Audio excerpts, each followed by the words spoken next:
What's going on? 6 o'clock on the dot. Good morning from the 104.5 The Zone Studios.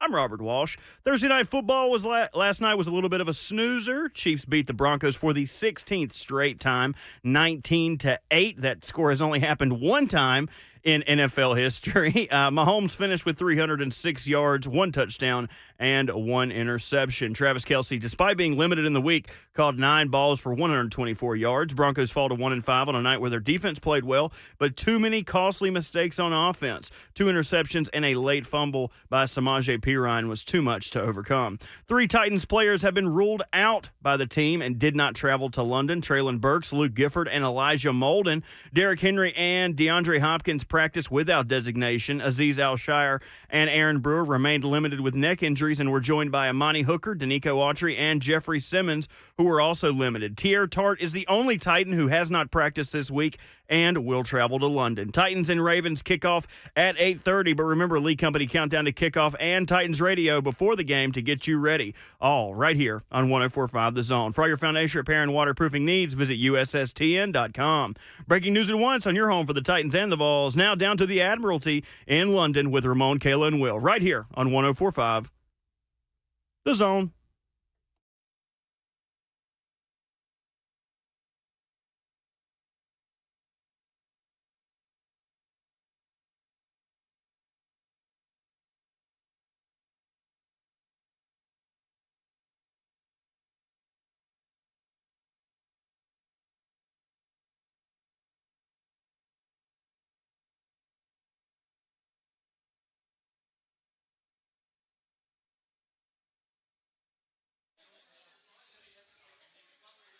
Talking to you live from across the pond, we welcome you into beautiful London.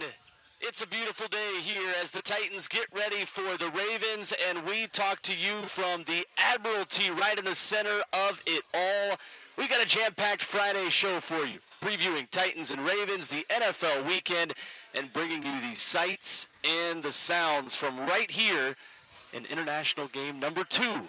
For your Tennessee Titans. A full crew ready to do it with Ramon Foster and Kayla Anderson. I am Will Bowling. As always, we are brewed by 8th and Roast. Robert Walsh, our producer, back at our 104.5 The Zone studios. How we doing, everybody? How we feeling? We're awake, man. We're ready to go. I feel like it's like I'm in a different time zone. Oh, wait, I am. You are. That's right. Yeah, absolutely you are, man. I'm good, though. I think I slept on the plane. I was in and out for the most part, just a little bit here and there. It was cool. I feel okay now. I've had 2 flat whites. Okay, yep. I had one this morning as well. Yeah. Had one at the hotel because I saw a line. I was like, okay, what is this all about? And I grabbed me a flat white. That one was free. And then me, Brad, and Philip went and had a quick breakfast down the street. And now I got another flat white. So I'm hoping that I don't crash hard, but it was delicious, though. I know. That coffee was so good. Coffee too this morning. Yeah. And I was worried. I was like, again, I've never been to London. I was worried, do they have coffee? I know that sounds stupid, but like Will was like, maybe they just have tea though. You know, nothing wrong with that. So much about tea. Tea's great. And I like tea too, but it was good to have a little coffee threading through the body this morning. Will did not sleep. You did? I slept for about an hour. Well, it was one of those where I never at any point thought that I was asleep. Yeah. And then I woke up. And I was like, oh, I must have been asleep. Do you remember the time lapse? What do you mean? Like as far as like when you actually went to sleep and when you realized the actual time. I just remember on the screen it said like 2.5 hours remaining in flight. And then I woke up as they were handing out breakfast.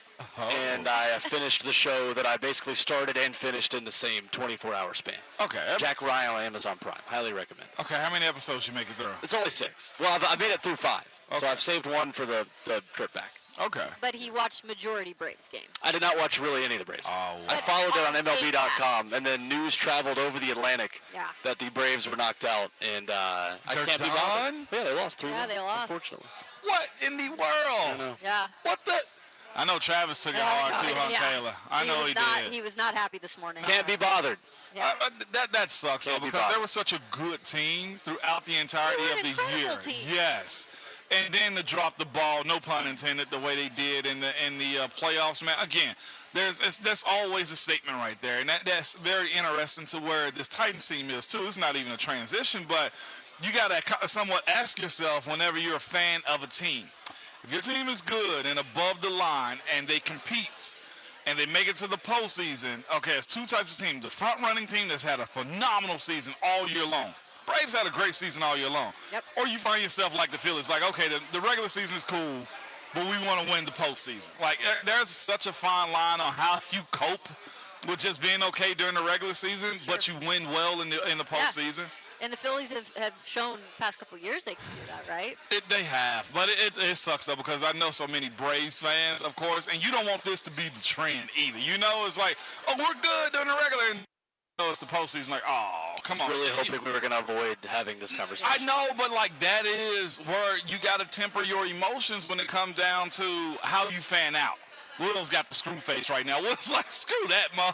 No, I mean, look, I said it the other day. Last year, there was the distraction for many of us that Tennessee was beating Alabama the day that the Braves got knocked out. Now many of us are in London, ourselves included, to distract us from this loss. And I no longer have to pull an all-nighter Saturday night going into Sunday morning with the Titans. You did mention that. I am excited about that. Yeah, you did, because you was about to burn both ends of the candle. Yeah. I don't know how you was going to recover to the States. I prepared this week to not sleep while I'm here. And that still may be the case, but that's okay. You know what I call that? Kayla, you'll call a good it weekend. too. Nope. Your 20s. Yeah, I don't care. I call on that one, Will, your energy to do that. No, your energy to make plans to do that. Is amazing. Tells me 20s. My willingness to fake it. Your willingness to fake. See, again. Make it till you make it, baby. 20s. Okay, at a certain point when I'm tired, I'm like, you know what, man, this is. I've had a good run. It's time to go now. In the F&M Bank chat, you can join the conversation, YouTube, Facebook Live, Twitter, or Twitch, wherever you are viewing or commenting from. You can watch the show live there, here from our perch on a balcony above the Titans fans that have made their way here into the Admiralty around lunchtime in London. We have our first tweet of the morning from Bucket, who writes in, at Ramon Kayla Will, but has Moan had a room temp Guinness yet? Ramon. Oh. Look, we just finished breakfast about 20 minutes ago. Okay, walked over here, but not yet. There is a full stock bar. We were having a conversation as far as just being over here. They don't card you. Like I noticed that on the plane even. The culture of being over here is be responsible. And that takes a lot.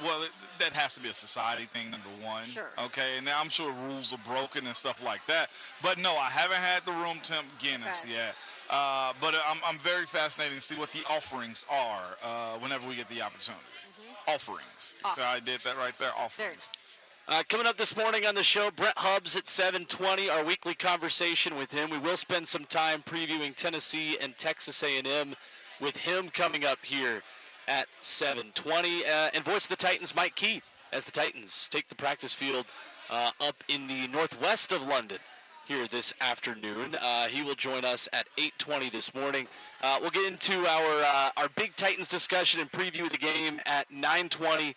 One thing we know about this Titans team and one thing we want to learn going into this weekend with this Titans team, and of course providing you the sights and sounds of London, courtesy of our friends at the Ingram Agency, where protection is our promise. You can visit them, www.ingramagency.com. We really appreciate their crew for sending us over here and bringing us to London to have a good time with many of you who have made your way here. So we were checking in all of our stuff, all of our equipment, our bags yesterday, and I checked in all my stuff and noticed that, it's got London on it.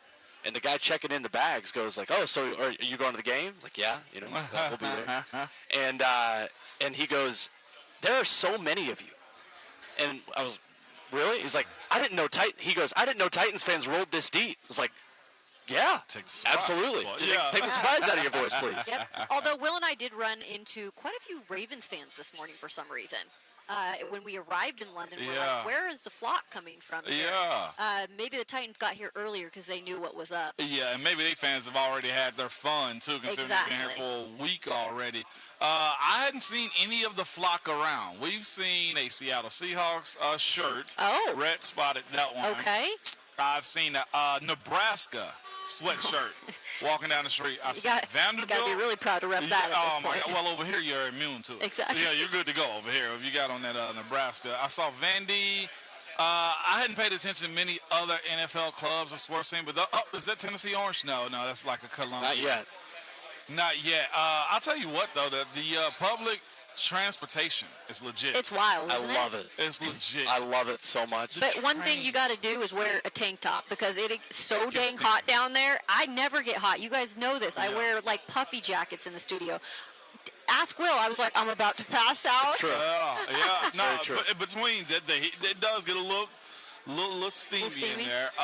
But the ride on the train, it's so smooth. It seems legit. cleaner than like New York subway. I said that. There, did you really? I did say That's that. a good thing. I did say. I was like, this is kind of. It's kind of clean. Like, Yeah. Are there some areas I'm sure they have some idiots around? Absolutely. Okay, but all in all, this is something we could definitely progress to over in the States. Is public transportation being a little bit better? I'm a fan of this. Well, it's good in the States. It's just not good in the city that we live in the state of Tennessee. That's true. Too. There's just no such thing. That's true too. But the limestone in Nashville precludes us from having a tube. This. That's true too. I was gonna say, well, they got to detonate it and get underground. But you're right, that is some hard rock. Detonate is a little bit of that's a little bit of an aggressive word. I mean, when in London, okay, you talk about the underground. That made no sense at all. I tried to bring it in. Really, not at all. That's bring the it sleep in. deprivation. It's okay. We're all a little foggy right now. Look close to the When sun. in London, We're be putting the foggy. fog in London fog Exactly. this morning.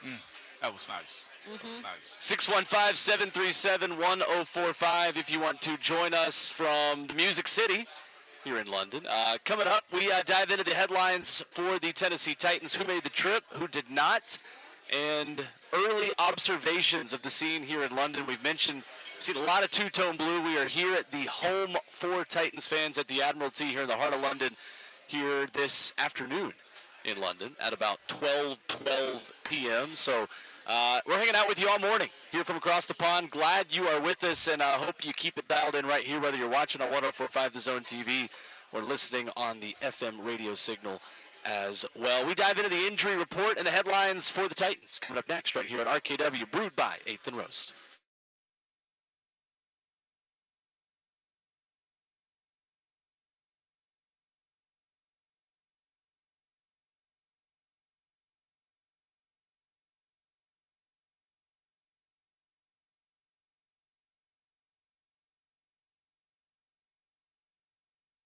It's football season and it's time to switch to Zen Sports. They're the fastest growing sports book in Tennessee. They're changing the betting bonus game with their cash rewards program. Like when you sign up with Zen Sports with the referral code, earn a welcome bonus that gives you 5% cash back on your total betting volume for your first 15 days of betting. 5%. Think about that for a second, okay?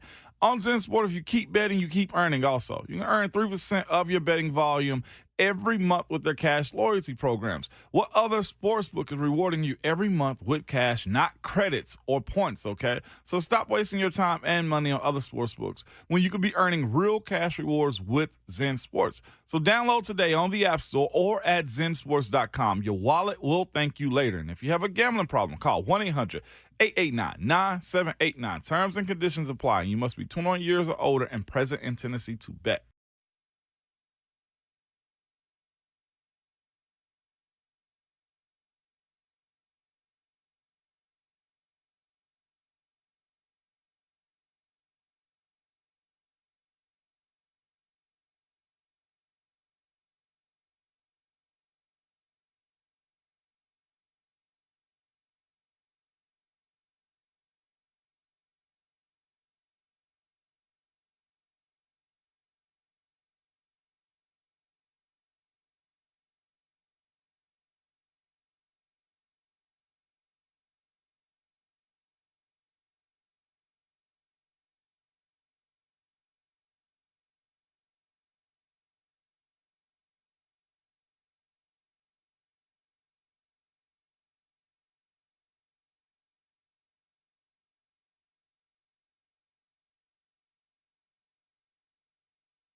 RKW is brewed by 8th and Roast right here on 104.5 The Zone. Locations on 8th Avenue, Charlotte, and in the airport. We went by and saw them yesterday. Yes. I got a cold brew, guys. You did? Coach Mack is livid. Yeah. That's what I was about to say. Well, I thought he might enjoy it. If I were there, I would have given it to him. Kayla, that sounds awesome in hindsight. I know, not but what I your was intentions trying were. to have him live vicariously through me. The international man, Coach Mack, might find you, Kayla, is what I'm telling you. We can have it out. At least I can now tell him if it's legit, because that's what I was really wondering. How's the cold brew compared to the hot coffee? Oh, if it's of an 8th course and Roast, it's legit. Yeah, of course it's legit. Okay. It was perfect. Well, because it was legit and you didn't bring that gallon for Coach Mack across the international water, yes, that's all I'm telling you. Don't worry, I'll hook him up. Bert, can we find out how you put somebody into protective custody? Kayla's in need of it after Coach Mack didn't get his gallon of cold brew. Custody. Yeah, that's all I'm saying.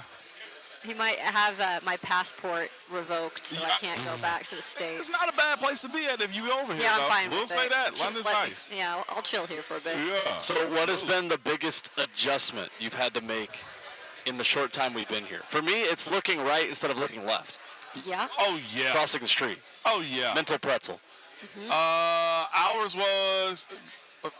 mine was getting to the hotel room and only having that one outlet that I'm capable of using. Oh, yeah, That's the outlets. Like all my electronics right now are waiting on one outlet to use because I only got the converter for one. But it's no biggie though. You're in London. It shouldn't be on your phone and stuff the entire time. So that's always a rule of mine. you got and I know you got the adapter too for the electronics. I got that, and then I got a pro tip from a gal I was telling you I was sitting next to when I was doing my nails last week, and she said you also need one, Kayla, if you're going to blow dry your hair. Right. Like you need the voltage Yeah. converter. So I got one of those too. So hopefully these work. Okay. I haven't used them yet, but that's probably the most different thing for me, just in terms of like I forget. I got to do that first before I actually turn on anything. Yeah. And have it charge. Well, we are in London, and 3 Tennessee Titans are not. That was reported yesterday after we were off air. Traylon Burks, Luke Gifford, and Elijah Molden are the 3 players who did not practice. They are all officially out for Sunday's game against the Ravens. Elijah Molden with a hamstring, Luke Gifford with hamstring, and Traylon Burks still with that knee injury. You hope for him that you're able to maybe get him back after the bye week, where if you don't have him against the Falcons, then you probably should have just put him on IR, right? Because then he would have missed 4 games. But in this case, you can miss 3 weeks. 4 weeks and 3 games if you have him back with the Falcons. But, again, life without Traylon Burks is going to continue for the Titans on Sunday. Who needs to step up in his wake? Who needs to step up in his wake? Ryan Tannehill. That simple to me. If you lose one of your wide receivers, your concentration on delivering the ball to guys has to go up a notch. Your level of playmaking for your team must be at the core of what you're trying to accomplish here in London. That's where I'm at with it. You lose a weapon, somebody got to step up. And that one guy to me is Ryan Tannehill, just based on those facts right there alone, that make one of your other wide receivers that guy this weekend. Make your running backs be in good situations throughout the weekend. That's where I'm at. And this isn't a criticism on Ryan whatsoever. It's just the expectation of the leader of your team has to take over.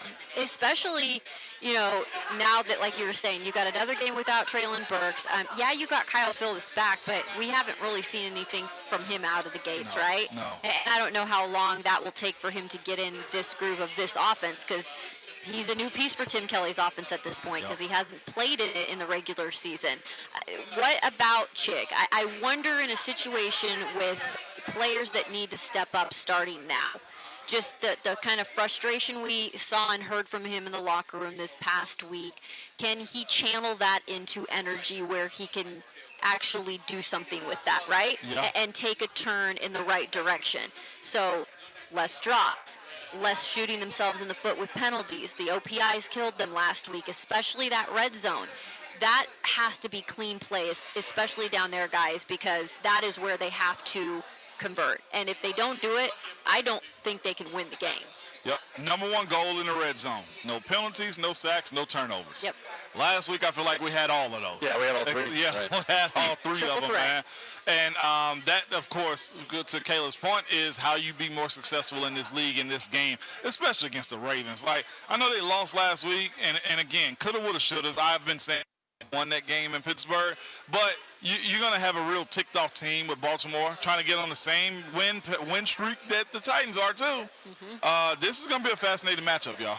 Yeah. Isn't this why you pay a quarterback as much as you're paying Ryan Tannehill, too? Right? We talk about this all the time. Keith Bullock was on this soapbox, a good soapbox last week on 3HL. A quarterback making $20+ million per year should raise the level of the players around him.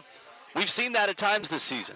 We've seen Chris Moore look like a starting wide receiver. We've seen Nick Westbrook-Akine blossom into a wide receiver, too, for this offense right now, certainly. And we've seen DeAndre Hopkins look like DeAndre Hopkins. And those are all good things. But Ryan Tannehill can't be missing throws the way he missed Nick Westbrook-Akine in the end zone in Indianapolis, right? The margin for error for him shrinks more than anyone else's when he doesn't have Traylon Burks on the field, right? Yes, it does. And that's why when you ask who has to step up, my guy was Tannehill. And with that in mind, Will, because, again, the following of the franchise quarterback is so strong in the NFL. Like, you get a guy, whether it's the guy you love or the guy that you're working through right now, is important because so much relies on them. Like the operation of the team almost. If he's throwing picks, that ruins the defense because they're out there on the field sooner. You know, if he's missing chip shots to guys in the end zone that you think should be wide open, then that messes up stuff. That Chris Moore almost interception, almost touchdown last weekend, that was hurtful. You get that one, you're cooking with gas as far as beating the Colts, man, and they would have been reeling in those moments too because sent the blitz, he had enough time to actually get the ball out and deliver it, and it's also the idea too, nobody controls the game the way they do, positively or negatively when it comes down to the quarterback.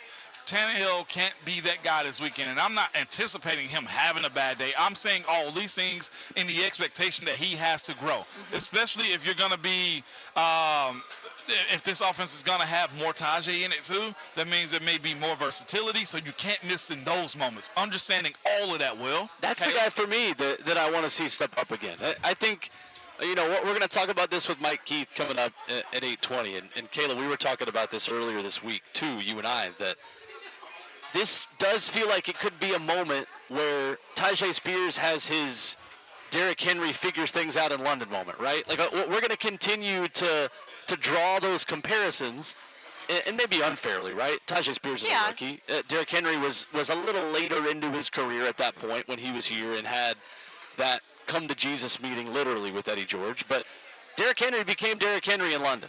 Yep. He figured it out after the fact, right? Yep. Yeah. Does Tajay Spears have that moment here as well? Does another Titans running back figure out that, hey, I can be a star of this team moving forward for the next 5+ years after a game here in the middle of an early season in his career? I think he could, for the fact that when you see Tajay from the start of this season to where he is now, he's grown. And in each game, I kind of see a little bit more out of Tajay. There's been times where you think he's going to break out for one even, and you're like, okay, is this the moment?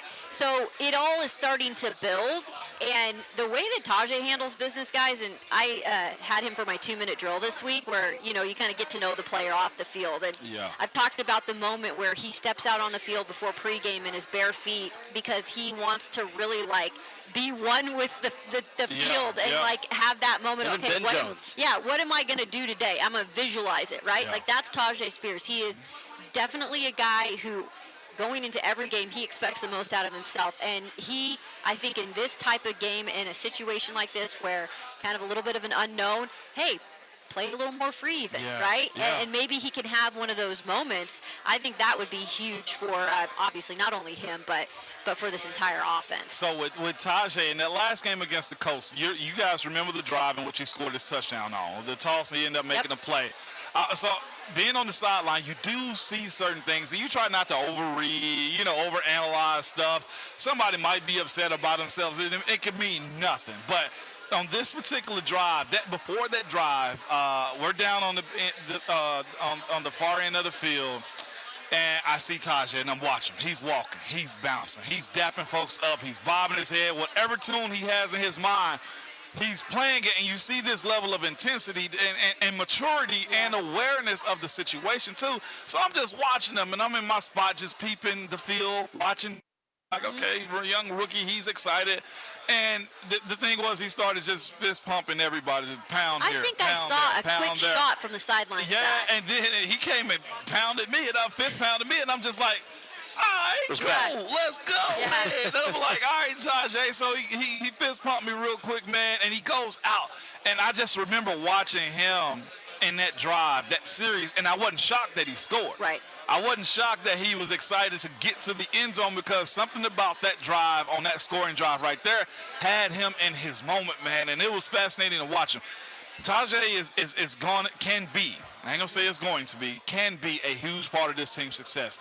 I think he's matured beyond his years. I think he understands the situations that he in, with Derek being the lead dog, and my job is to compliment him. And it's fun watching a young guy be assertive and out front a little bit in that position. I was beyond shocked to see him just, and that stuff's attractive. Yeah. That stuff brings teammates in. You know what you do when if you're an offensive lineman and you see that from a young guy?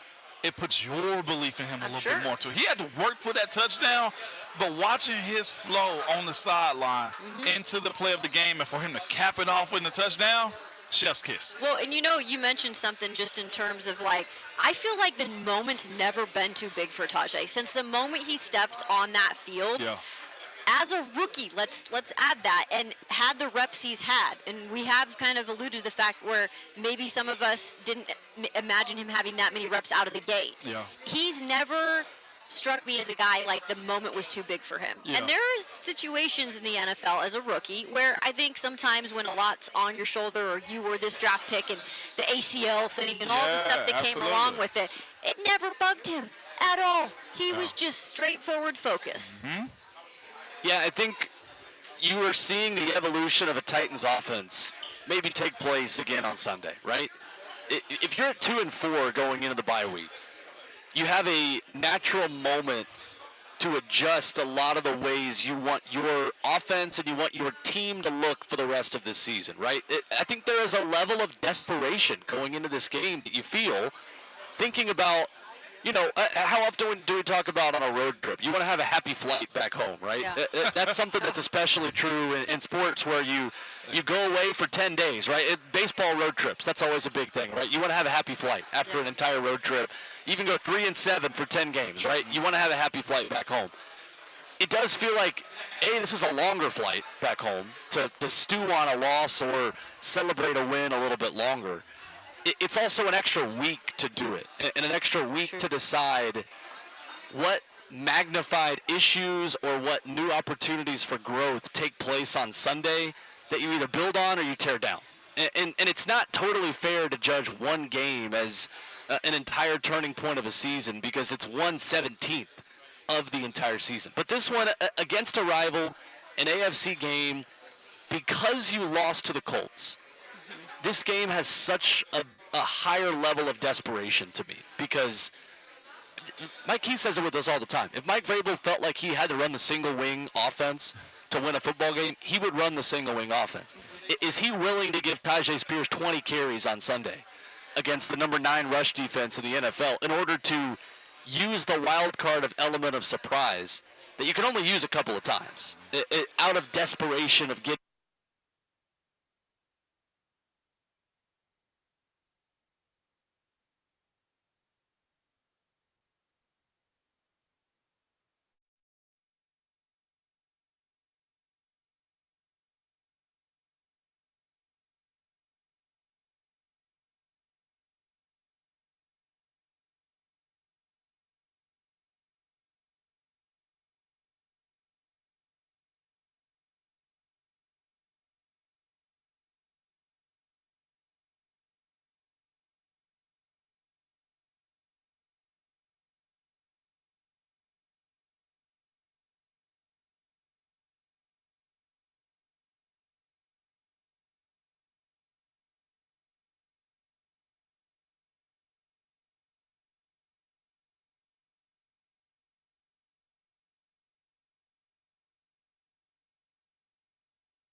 Hey, it's Will Bowling here from my friends at Lee Company. Look, you deserve all the comforts of home, including endless hot water at your fingertips. And you already know this time of year when it starts to get a little bit cooler early in the morning, late at night, you turn on that faucet and cold water, right? One of the worst feelings you can have, especially when it's colder outside. Well, let me tell you, Lee Company has got you covered on this one. Tankless water heaters powered by new recirculation systems save energy, money, time, and space, all good things that you love to save in your home.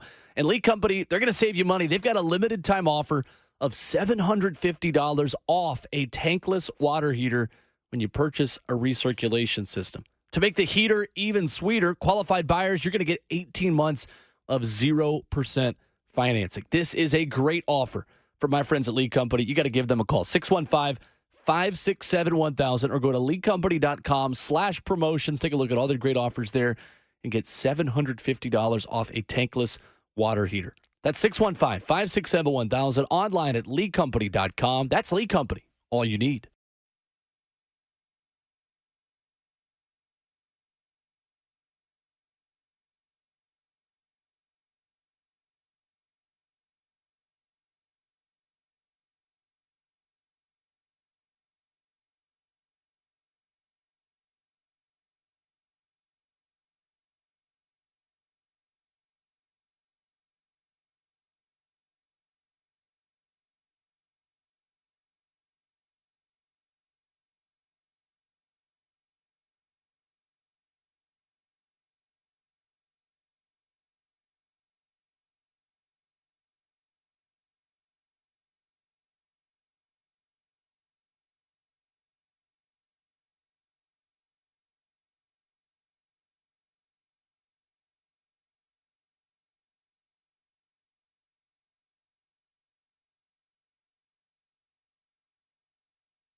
Hey, it's Kayla Anderson for the Ingram Agency, local agency right here in Middle Tennessee, founded from the ground up way back in 2010. Chris Ingram, along with his team of fully licensed professionals, have definitely created a strong agency that focuses on the entire state. They serve the entire state of Tennessee. So let's say you need insurance, right? Maybe you're looking for a change or looking just to add insurance for yourself. This is the company to work with. They specialize in a wide array of products.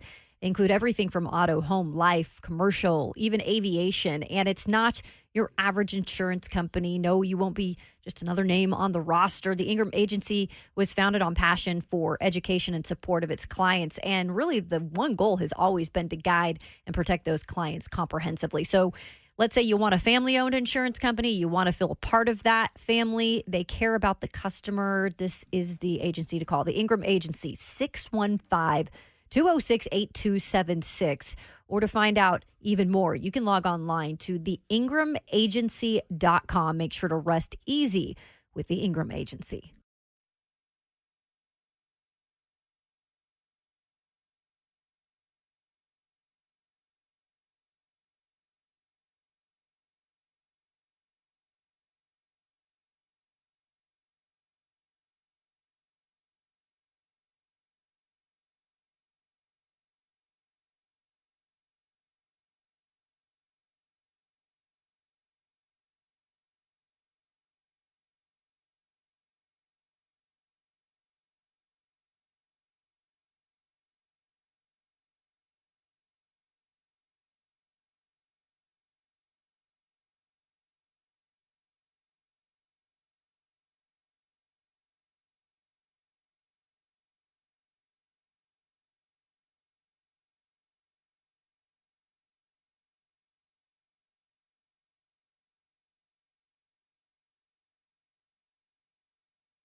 Live from London, RKW is brewed by 8th and Roast right here on 104.5 The Zone.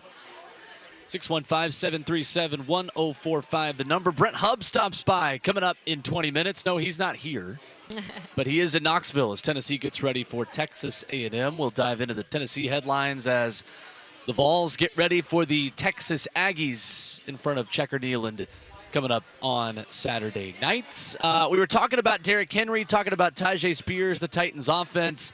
We're going to get into a big discussion later on in the show, guys, about one thing we know and one thing we want to learn about the Titans coming up this Sunday here in London against the Baltimore Ravens. But I think one thing we know is that running back is still the deepest position on this team, correct? Yeah. Yeah, we said it kind of at the beginning of the year, too, like you mentioned. I'm just curious if sometimes, you know, guys, the spidey senses start tingling a little bit, that this is going to be the kind of game where Mike Vrabel just throws in like a fake punt. Like, this is just one of those all hands on deck. Against the odds, Mike Vrabel is an underdog. You can't explain it, but he walks in and wins a game against a really good team that no one expects. Like, that is the feeling you get coming off of the loss with uncharacteristic issues in the run defense the Titans had last Sunday.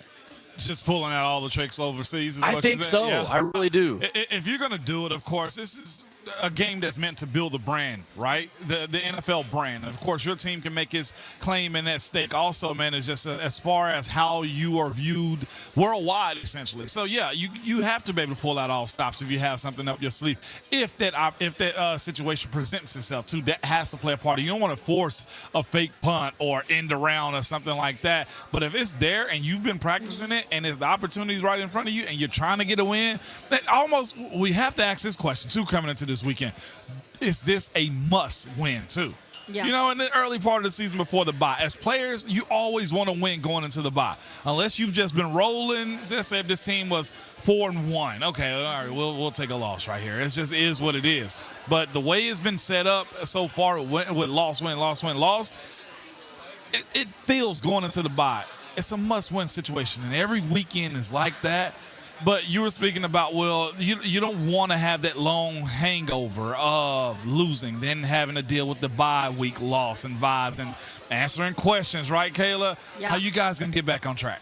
Yeah, And know for sure. Look, I'm in that locker room every know. day, and I don't want to get to that point. I'll tell you that selfishly. Yep. It's not fun. Yep. And you can only ask the same question so many times before you see the frustration and you're frustrated yourself, and the fans are frustrated, right? Yep. Because they're not getting any different answers. Nope. And you're right. 3-3, that sounds a lot better than 2-4 headed in the bye week. And you've been a player, you've played on teams, wins, losses. Yep. You know, there's a difference when you have that period of time to really dwell on it too. And I think this is why this is such a big game for them. And I think every game is big. Don't get me wrong there.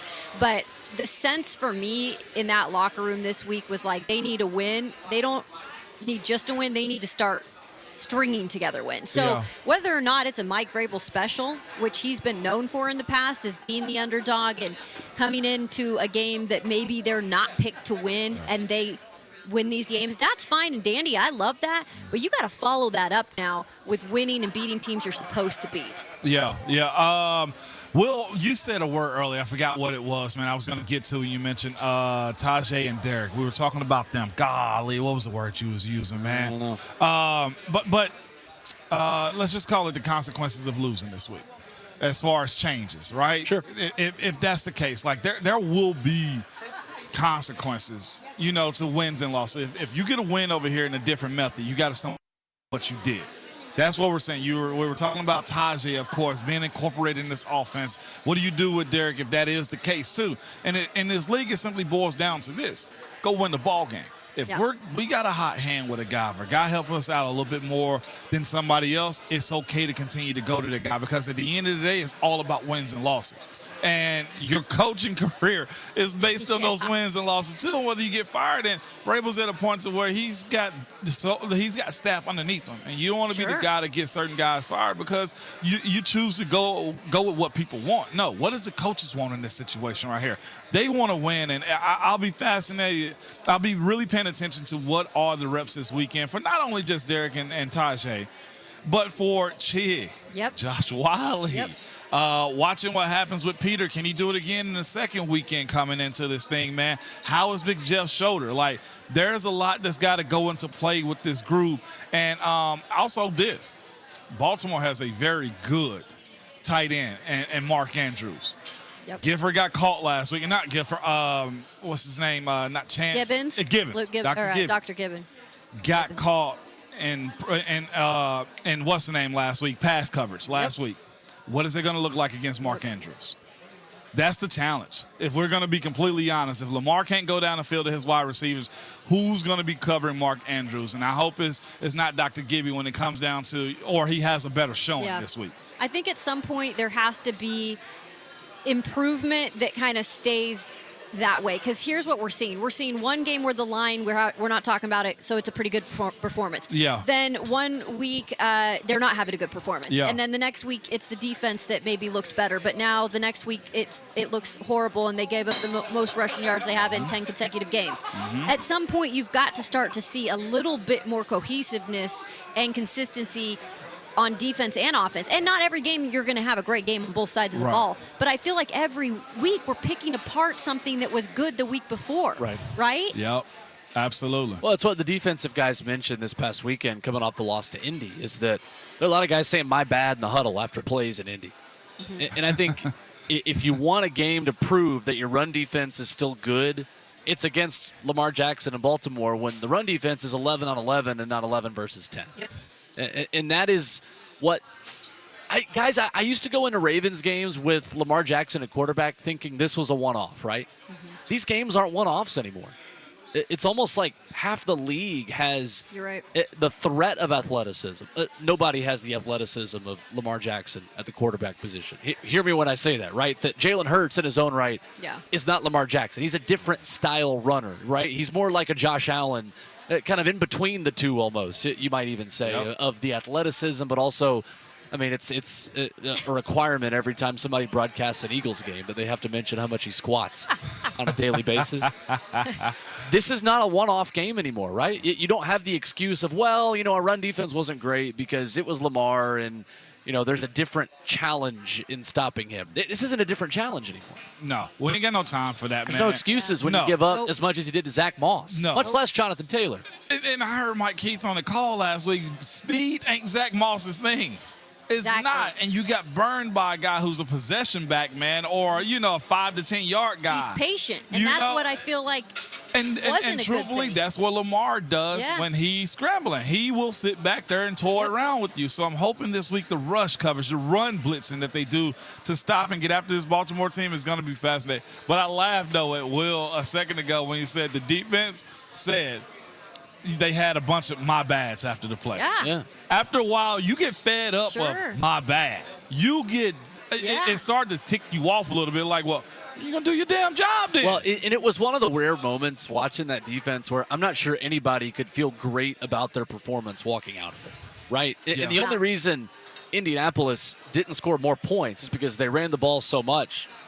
Nobody had any possessions, right? 23-16 did not tell the story of how poorly the Titans defense played in Indy. Because you look at that from face value around the league and you're thinking, okay, Titans just need to put up some more points. Their defense played well enough to win, and they'll be fine, right? Like 16 is not going to win you many games. 16 is not going to win you many games because you don't have the football to score more points because the clock is done. Mm-hmm. 7 possessions? 7 possessions. The average is about 10 a game. You lost 3. I mean 6 in the totality for the game. And that may be the case again Sunday. And what Coach Mack said this week on our show, he said for the Ravens, they're finding so much success to back because it does start with what they're doing up front, right? And this Tennessee Titans team, we came in and we just said, hey, this might be the best front that we've seen in the past couple of years because they added Arden Key and Harold Landry's back. And we just haven't seen that consistent enough from them this season. And I do think it continues to kind of affect all levels, right? Absolutely. And I think they've got to continue to build on what they have up front because they have the talent. They do. There's no doubt about it. They do. just have to execute. And this defense has got to figure it out in terms of consistency because that's what this team has always relied on. Yeah. It has to continue to be that way. But here's the thing, too. As big of a conversation we're having about what the defense has to do, what the offense has to do, the defense doesn't get a day off this week either. Yeah. And not just from what Baltimore's offense capable of, and I know Bert can back me up on this one, too. Justin Tucker is a weapon. He's kicking from the logo, y'all. Mm-hmm. In the middle of the field, he's kicking field goals the from Shield the logo. in here in London. Yeah. I mean, seriously, the Shields. So you talk about the defense the offense having to make plays, but that defense also has to stop the run and pass that Lamar Jackson providing for his team, but also have to live in the back of their mind, and when they get around the middle of the field, is that 3 points that they're giving up if this offense doesn't steamroll this Baltimore defense the way they need to. Mm-hmm. And this is a Ravens team, let's remind you, they are number 1 in the red zone. Yeah.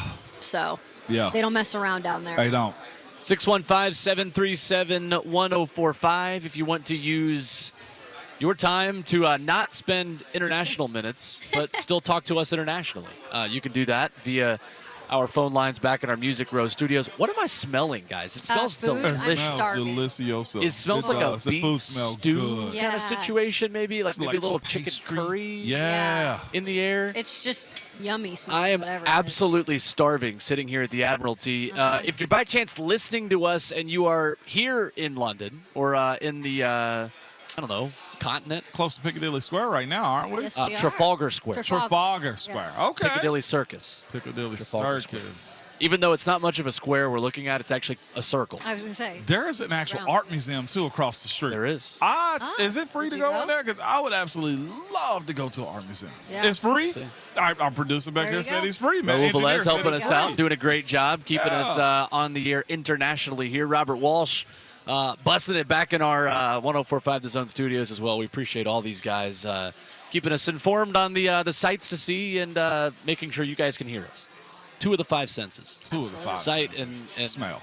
Auditory. And smell. We And just smell. talked about Smell as well, I would like to taste some food also. Let's do that in the break. too. And when we come Yes. back, dive into more NFL headlines, including Thursday Night Football last night. The Chiefs won, but they didn't look great doing it. Dive into that coming up next.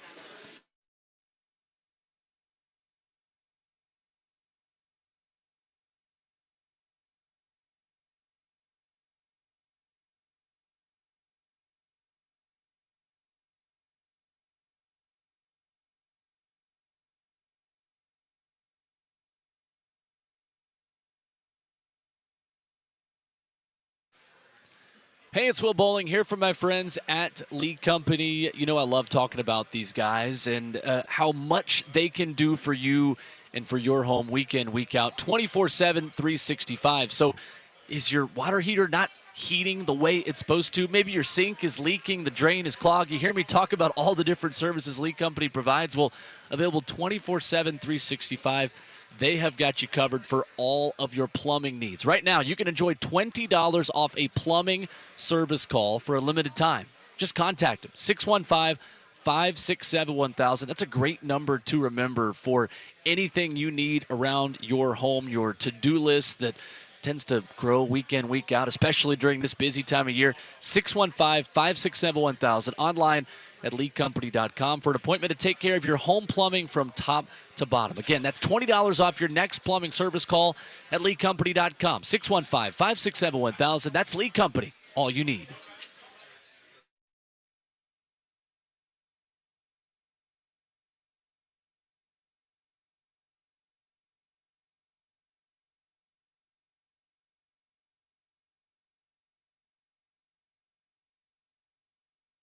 Hey, it's Ramon and Kayla for our friends at Window Nation. The fall is the best time of year. There's so much to love about the fall, especially the return of Window Nation's best offer of the year, where you get 2 free windows with every 2 you buy. Plus, put no money down, make no payments, and pay no interest for 2 full years. And if your old windows are hard to open or close, drafty and leaky, now it's time to call Window Nation. Take care of it now before the cold weather arrives. Yeah, you were talking about the weather changing. You've definitely felt the cooler temperatures this week. week. We're not complaining, but that does mean it's probably time if you were thinking about replacing your windows or just getting new windows for your home.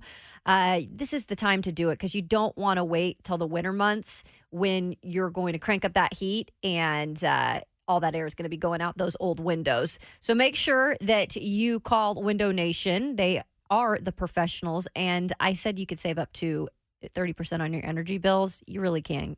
The summer, the winter, whatever time of the year, you just want to do it by having new windows from Window Nation. They have over 10,000 online positive reviews, and they've installed over 200,000 windows just last year alone. Perfection rate 96%, I should say, making them one of the most trusted window companies in the entire country. So go out, get those windows before it gets too cold and you put it off till next summer. Call 866-90-NATION, windownation.com to check out more.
What's going on? 702. Good morning from the 104.5 The Zone Studios. I'm Robert Walsh. Thursday night football last night was a snoozer. Chiefs beat the Broncos for the 16th straight time, 19-8. That score has only happened twice in NFL history. Mahomes finished with 306 yards, 1 touchdown, and 1 interception. Travis Kelce, despite being limited in the week, caught 9 balls for 124 yards. Broncos fall to 1-5 on a night where the defense played well, but too many costly mistakes on offense. 2 interceptions by Russell Wilson and a late fumble by Samaje Perine was too much to overcome. 3 Titans have already been ruled out by the team and did not travel to London. Traylon Burks, Luke Gifford, and Elijah Molden. Derrick Henry and DeAndre Hopkins practiced without designation. Azeez Al-Shaair and Aaron Brewer remained limited with neck injuries and were joined by Amani Hooker, Danico Autry, and Jeffrey Simmons, who were also limited. Tierra Tart is the only Titan who has not practiced this week and will travel to London. Titans and Ravens kick off at 8:30 on Sunday, but remember, Lee Company countdown to kickoff and Titans Radio will get you ready before the big game. All right here on 104.5 The Zone. For all your foundation repair and waterproofing needs, visit USSTN.com. Breaking news at once on your home for the Titans and the Vols. Now down to the Admiralty in London with Ramon, Kayla, and Will right here on 104.5 The Zone.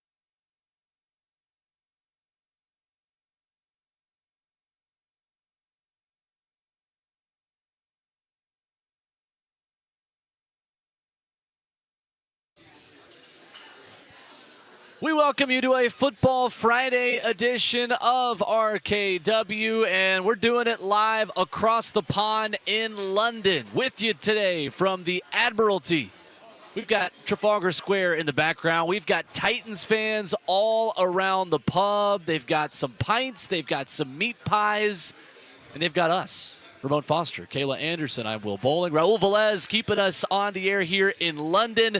Robert Walsh back at our 104.5 The Zone studios. Great to have you with us, courtesy of the Ingram Agency. Great to have them a part of our team, Middle Tennessee's leading voice in insurance protection for your business and family. 1 hour down, 3 more to go, guys. Yeah. Yes. Here at 1 o'clock p.m. I know. We're afternoon hosting. Yeah, It's weird. We're talking about food, and I'm like, so it's 7 o'clock where we are back in Nashville. But here, it is lunchtime. So we're going to get some fish and chips, get some pies, a little bit of taste testing here. Yeah, read me. So let's look at the description of some of these meat pies here. This is real live stuff we're doing here at the Admiralty. So we are working on in a minute a slow braised beef and ale pie with roasted heritage carrots and beetroot, roasted shallots, roasted bone marrow, and red wine gravy. That sounds tremendous.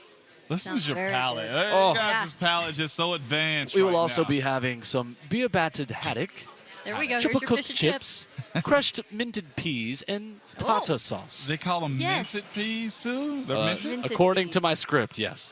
Script being menu. You can see it on 105 The There Zone we TV go. right now. It's like It we're says reading a script. book to the yeah, people. we are. It's so fascinating. This bar is nice too. By It the is way. I love it. awesome. Cool. And when I say there are a ton of Titans fans here, there are a lot of tables around. Yep. Yeah. Every single one of them has a Titans fan at it. There are a couple like nice red recliners with NFL Network on right underneath it. You've got like Titans decals on the windows, the awnings that are outside of the facade of the building facing the street, which again to me, I feel like I'm just in like a fever dream. Yeah, I'm in a because movie. I'm still not used to them going the wrong direction or here the right direction.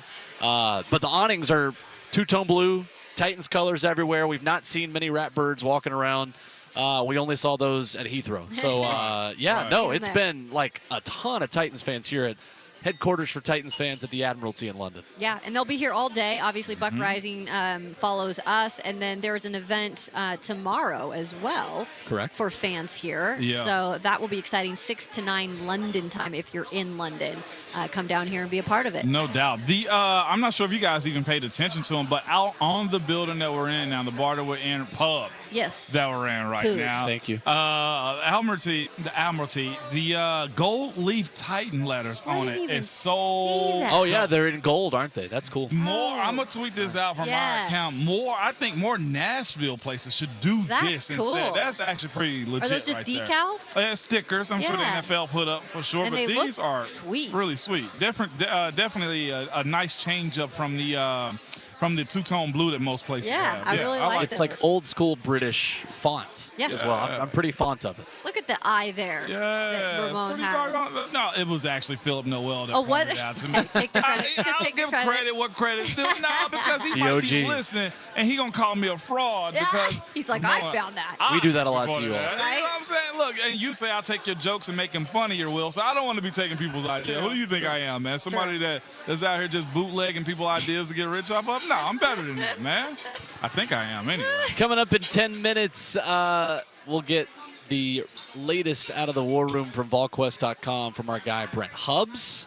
The exchange rate on recruiting analysis and on insight into Tennessee and Texas A&M. Still very strong. No losing value in our Brent Hubbs conversation, which still goes on as scheduled from London here this afternoon here and this morning back home in beautiful Music City, USA. Injury report for the Titans and headlines for them as they come across the pond. Non-participants at practice yesterday. There were quite a few of them. Traylon Burks, Luke Gifford, Elijah Molden.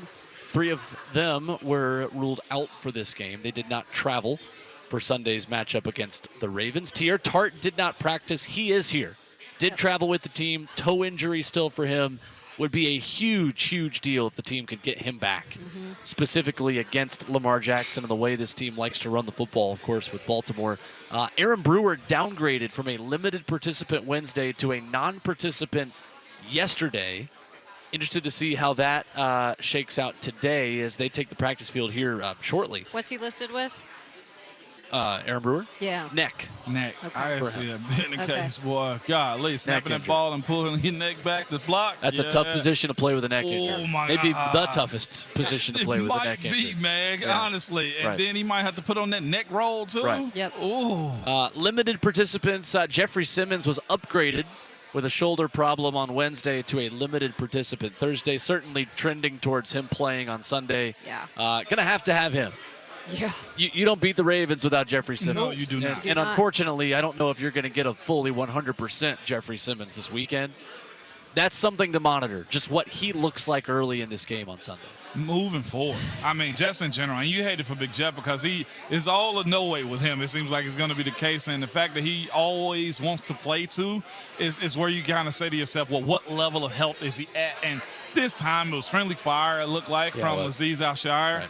when it came down to him, just both of the guys hustling. And sometimes you catch a friendly. And that's what happened in the Colts game. And Tier, like, we don't know exactly, like Will was saying, if he's going to play. He's got that toe injury.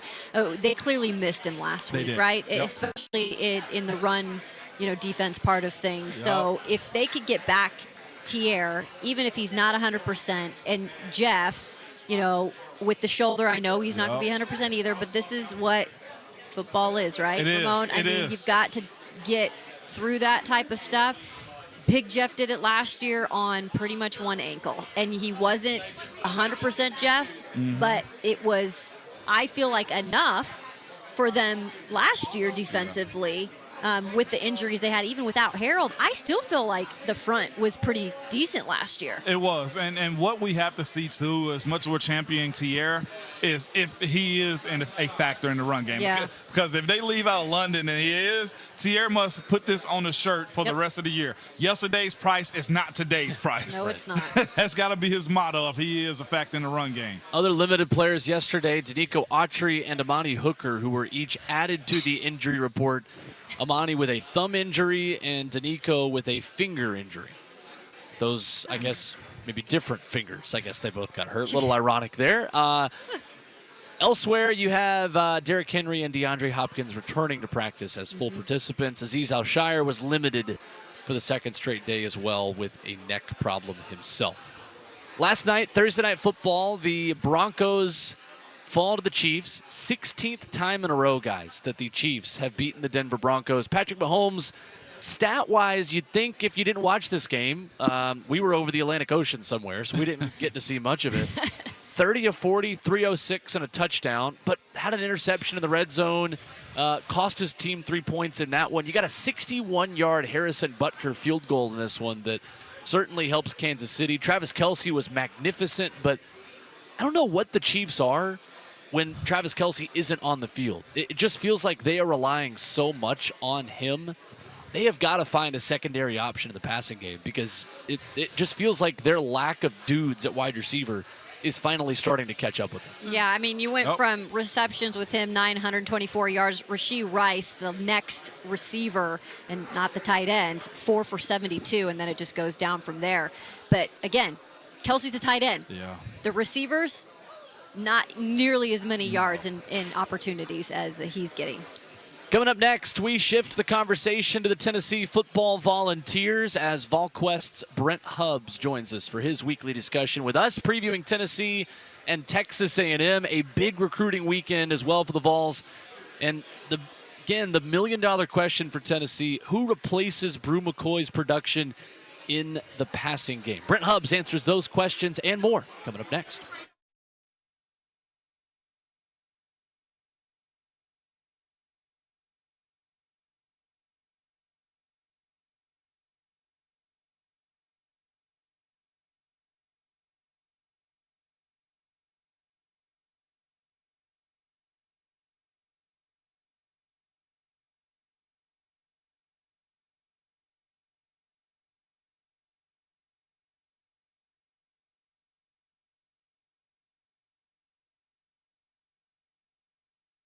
If you were buying a car from Two Rivers Ford when they first opened the doors in 1983, you probably want the latest technology, which would have been an AM/FM cassette combo back then. Then you probably go to the local paper to get some pricing, and then you drive over to Two Rivers Ford and talk to them about, talk to one of their non-commissioned salespeople. Flash forward to today, and the buying process looks a lot different. You see, Two Rivers Ford knows that everyone likes to shop differently, so they put you in control. In fact, you can buy a vehicle from Two Rivers Ford without ever coming into the dealership. Lots of customers do, and Two Rivers Ford delivers also. You can custom order the exact vehicle you want online. You can buy a stock vehicle online. You can schedule an at-home test drive. You can call or text and do a video walkthrough if you want. Whatever works best for you is what Two Rivers Ford will do. And if you want to head to the dealership for a test drive, the non-commissioned sales experts at Two Rivers Ford will make sure they get you everything you need and answer all of your questions. But no matter how you prefer to shop, you can always rest assured you'll get the best price at Two Rivers Ford because they sell all their new non-specialty Fords at just 1% over invoice. At Two Rivers Ford, you're in the driver's seat. Two Rivers Ford, powered by Ford, driven by people.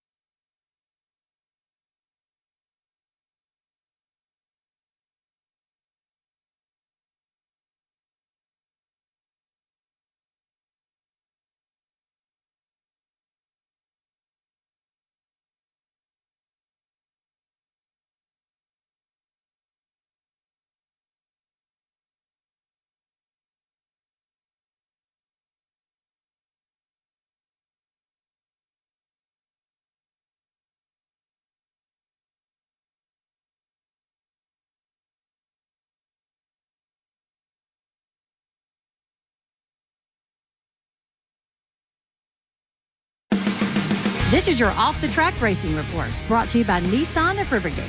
Viva Las Vegas. The NASCAR Cup Series Round of 8 rolls into Las Vegas Motor Speedway for Sunday's South Point 400. It is the first of 3 races in the Round of 8 playoffs. William Byron, Martin Truex Jr., Denny Hamlin, and Kyle Larson are the top 1 through 4 respectively. Chris Buescher, Christopher Bell, Tyler Reddick, and Ryan Blaney are on the outside looking in, but have 3 races in which to qualify for the championship race in Phoenix. As of late, the lap leader has also been the race winner, winning 3 of the last 5 Las Vegas races, though the last 6 races at Vegas were won by different drivers. Sunday's race set for a 1:30 start on NBC. This has been your Off the Track Racing Report, brought to you by Nissan of Rivergate. I'm Liz Allison, the Zone's NASCAR Insider. If there's one thing I know, it's cars. If you're in the market for a new car, let my friends at Nissan of Rivergate take care of you. I can assure you they will do that and give you the best care and the best prices in town. I know this because I've bought 2 cars from them myself. I have a Nissan Armada and love it. All the comforts of a car with all the extra space of an SUV. Nissan of Rivergate is located at 1550 Gallatin Pike North and online at nissanofrivergate.com.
Friday on RKW continues right here on 104.5 The Zone. We are brewed up by 8th and Roast with Ramon Foster and Kayla Anderson. I'm Will Bowling, and every Friday morning we bring in our guy Brent Hubbs of VolQuest.com. Checker Neyland in effect this weekend. Brent, it is a big one against the Fighting Texas Aggies. How's it going? I'm doing well. Hope you guys are well across the pond. And radio's come a long ways when you're traveling globally to watch football team play. So congratulations on that. And obviously have fun over there this weekend. It's a big weekend at Tennessee. This is an important game. When you look at Tennessee's schedule in the month of October, Tennessee's been really good at home. A&M's not been good on the road. Tennessee goes on the road the next 2 weekends to close out October. This is a big one. Tennessee needs to play well. And obviously there's a lot of pressure on A&M as well. It should be a lively atmosphere with a lot of intensity. Yeah, Brent, you went on to say football is grown and the communication of it. I was just going to say real quick, man, we don't have to put bottles in the ocean or send pigeons over, man, the way you used to back in the day. Thanks, man. I appreciate that. We got your commitment via teletype. Thanks, Ramon. I love it. Hey, if I'm going to be old, you're going to be old too, Exactly. all right? I appreciate that, Brent. Now we're back on schedule, man. You were being too nice. Okay? We sent out the old star rating for Ramon Foster in Ripley, Tennessee. It was sent out snail mail. A carrier pigeon was sent over. Are you kidding? Ramon had a bat signal in Ripley. Yeah. I mean, he flashed it up and everybody went, "There's Ramon." Well, I still got the postage stamps at the house for that commitment. Maybe we shouldn't say it was Paul Revere, actually, right after he said the British were coming, said the boys from Ripley, Tennessee are coming. Okay. All right. We got to be careful. We're in enemy territory, I guess, in that context over here. Brent, man, for this game, the big question all week has been, can Tennessee run the football against this Texas A&M defensive front? If they can't, what needs to happen for Tennessee to make up for the maybe lack of ground production that they didn't get against Florida and might not be able to get as easily against A&M as they might against other teams? Well, I think the question would be why would they not be getting run production? What I mean by that is there no run production because A&M's got extra people in the box? I was surprised in the Alabama game that A&M committed a safety down into the box to stop the run. They played a ton of single safety high, and Alabama made them pay. Milroe made them pay with 4 or 5 jump balls, basically one-on-one coverage that they took advantage of. That was a difference in the game in the second half.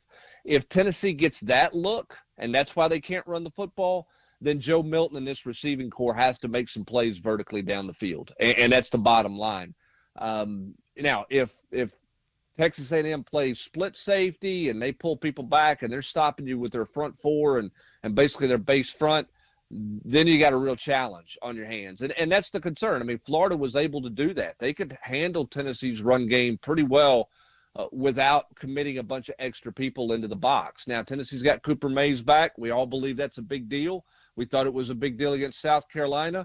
They're not real good against the run. We're going to find out how big of a deal it is Saturday afternoon. You know, Brent, I read through you guys' stock report, man, in the last few hours, and just looking at it, you have stock down as far as the vertical passing game. I'll say this. I know everybody's expectation was for the offense to look exactly as it did last year. So I'm going to ask you this. What's led to it being down, number one, and what can they do to kind of fix that? Because I know the athletes are inside of the building. Yeah, I mean, I just think that at some point you got to make a play. And, they've been close. It's not like it's been just completely non-existent. I mean, they've had a couple of drops here and there. I think they've had some receivers, didn't run the right route or run the route exactly the right way. They asked their receivers in this offense to do a lot more than most fans believe, because it's a lot of reading coverage and a lot of sight adjustment or route adjustment based on what you see. And the quarterback and receivers have to be on the same page that way. And, I think there's been some opportunities they're missed. They've also hit some opportunities. They haven't just been awful at it. It's just if you're going to get man coverage, and they haven't had a lot of man coverage this year. A lot of people playing split safeties on them. If you're going to get straight man coverage, which they'll get some in this game, you got to take advantage of that, and you got to be better. Nobody thought this team was going to be what they were a year ago in the passing game with Jalen Hyatt, but they have to find more of a vertical threat, more, down the field type stuff. They've hit a couple, but they've got to hit more of those as they play better defenses down the stretch. Because I don't know that you can just throw it sideways and run for 200 yards a game against Kentucky's defense, A&M's defense, Alabama's defense, Georgia's defense. You're going to have to make some vertical plays against quality defenses like that. What's been the who's had the biggest jump, I guess, from coming out of the bye as far as health, as far as either individually or groups on this bye week? Because that was a strong component of how I feel like making this team better coming out of the bye, some health. Well, I think it was a big weekend off for Aaron Beasley. He's been bothered by a couple of different things, just some nagging stuff. So I think it was important for him to get off his feet and get healed up a little bit.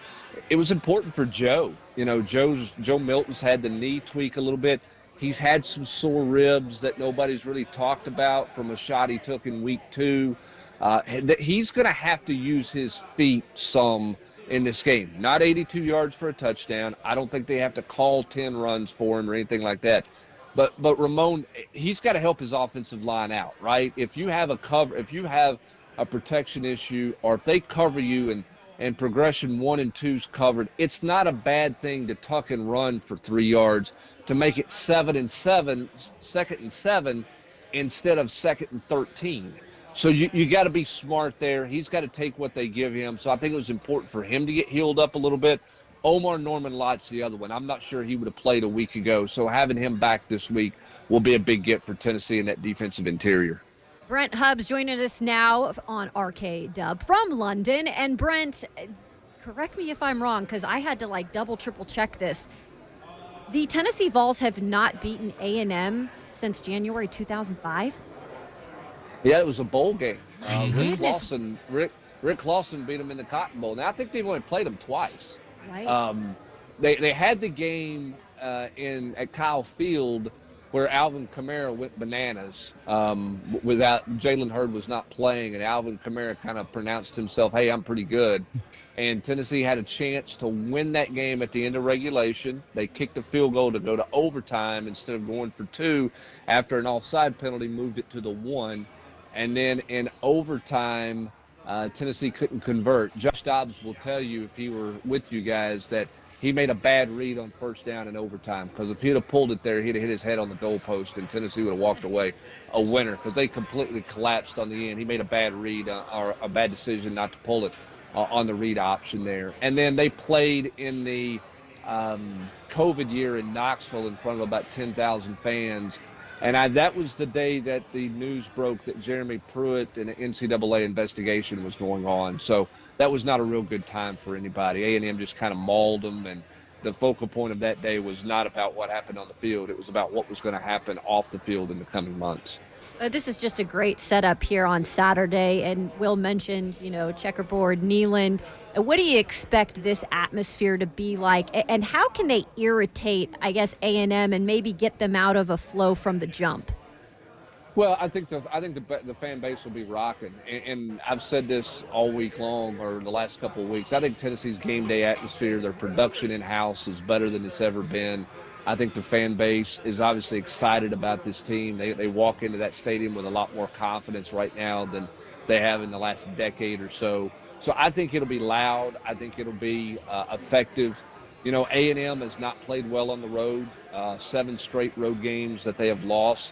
Now, Max Johnson's played quite a bit on the road in the SEC. This will not be the first time he's been in front of a loud crowd, but, I think Tennessee's got to try to, that defensive line should be able to get off a little faster, because you can't mix up your snap counts, because you have to do solid count stuff. So I think it gives the defense an advantage, and Tennessee's got to get out of the gates fast. And one thing that Josh Heupel has done during his time at Tennessee, in the first quarter at home in 2.5 years, Tennessee has outscored their opponents 227-57 in the first quarter.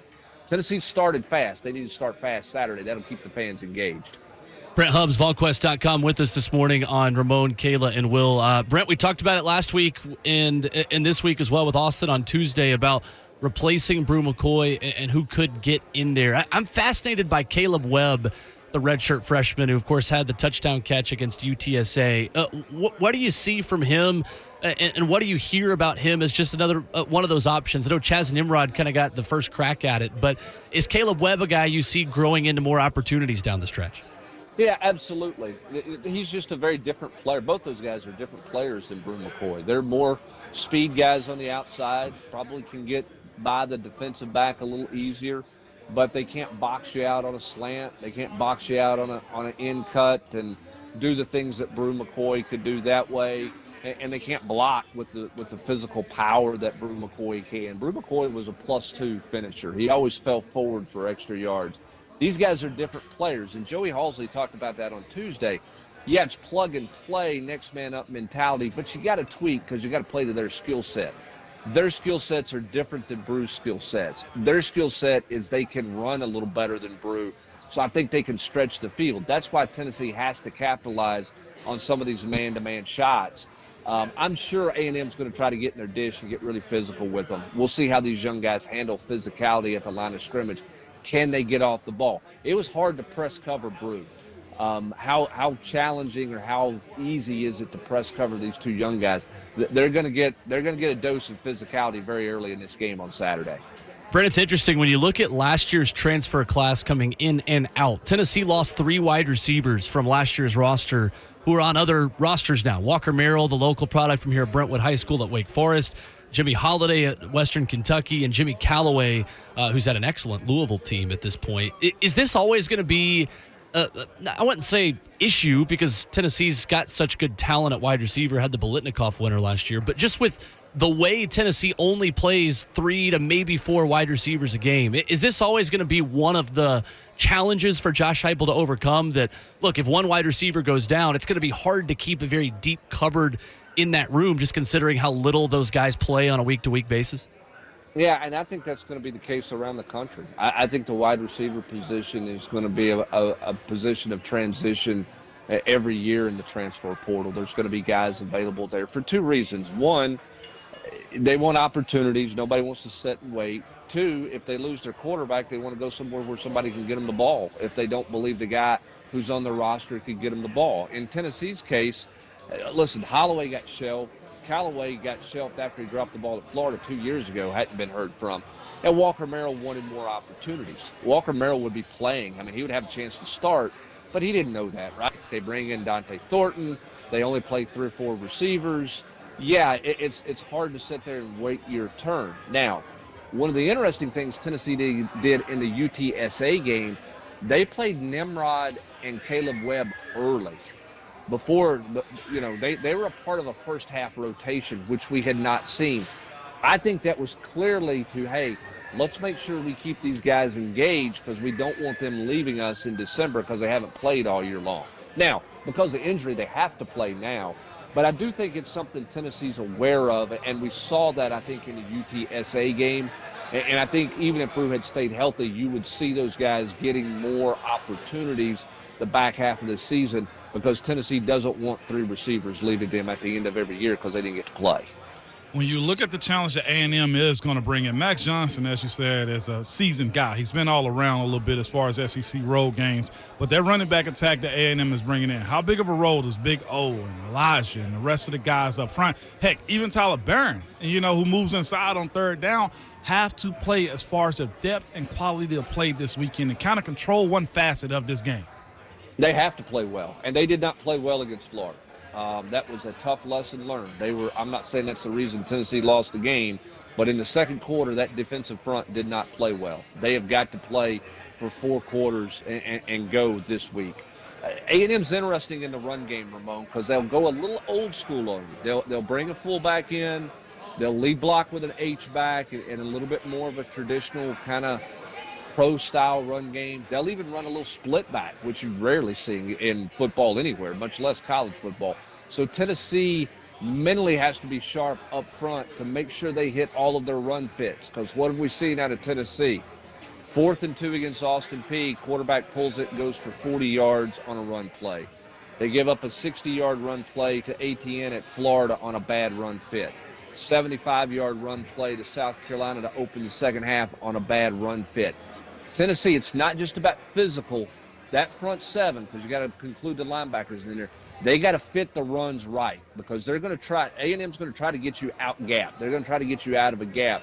Tennessee's got to be really good physically and mentally with being in the right spots with their run fit so they don't get gashed. Another thing that's happened over the last couple of days, just real quick, there have been some big decommitments, number one, but also what does that mean for Knoxville this weekend with the amount of recruits that are coming in? I know last time they were at home was a great showcase. So the Checkerboard Stadium, who's coming in town, and what do you think about the big decommitments? Well, I think, they're going to have a lot of 25s and 26s in town this weekend, not as many 24s. In terms of decommit guys and that type of thing. But this is a big weekend for next year's class and the year after. Tennessee got good news this week, no surprise.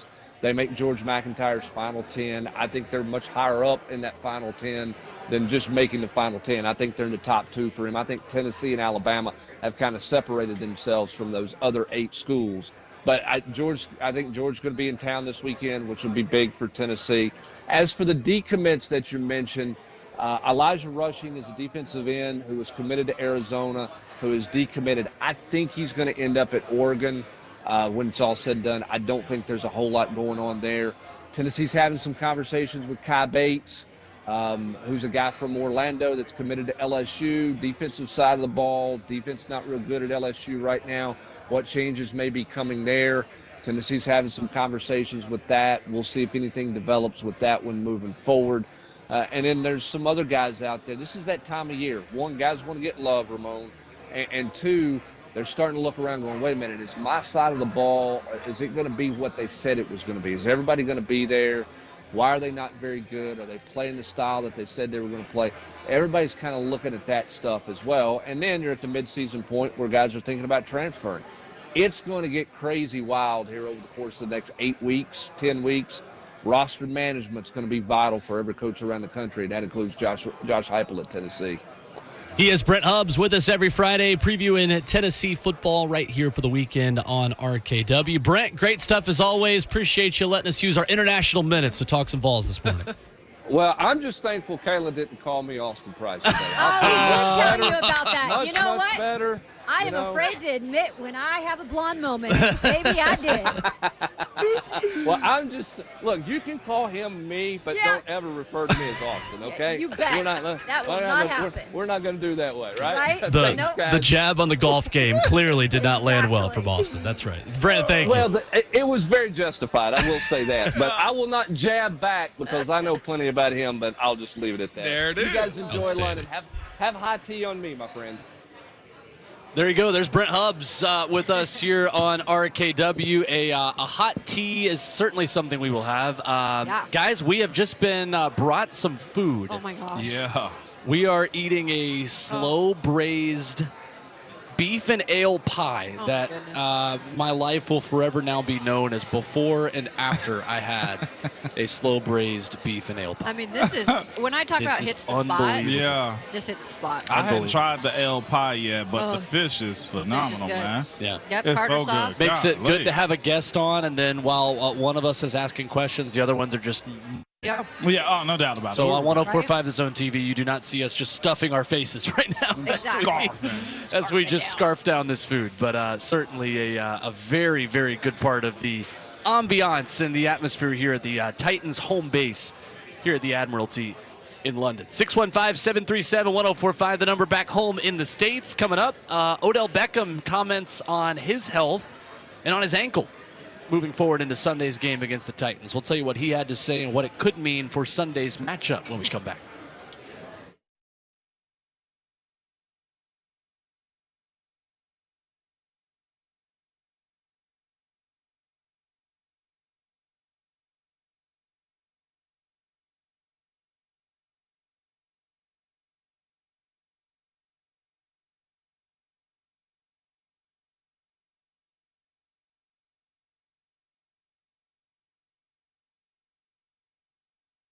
Your chance to get that rare, hard-to-find luxury pre-owned Rolex timepiece is happening at Genesis. Okay, Friday and Saturday, October 20th and 21st, Genesis is hosting an epic pre-owned luxury Rolex event featuring a stunning new selection of these hard-to-find watches. The Hulks, yes, that's a true name of it, okay? Submariners, Daytonas, Pepsis, Batmans, all the hottest models that people wait years for. For this event, you can choose from 5 years financing or get a free pair of 2-carat lab-grown diamond earrings valued at $5,000, okay? Imagine a luxury pre-owned ladies Rolex date just for just $199 a month, or a Sea Dweller or a Submariner for just $299 a month, with no waiting list, no games, just the watch you want at a great Genesis value price you deserve.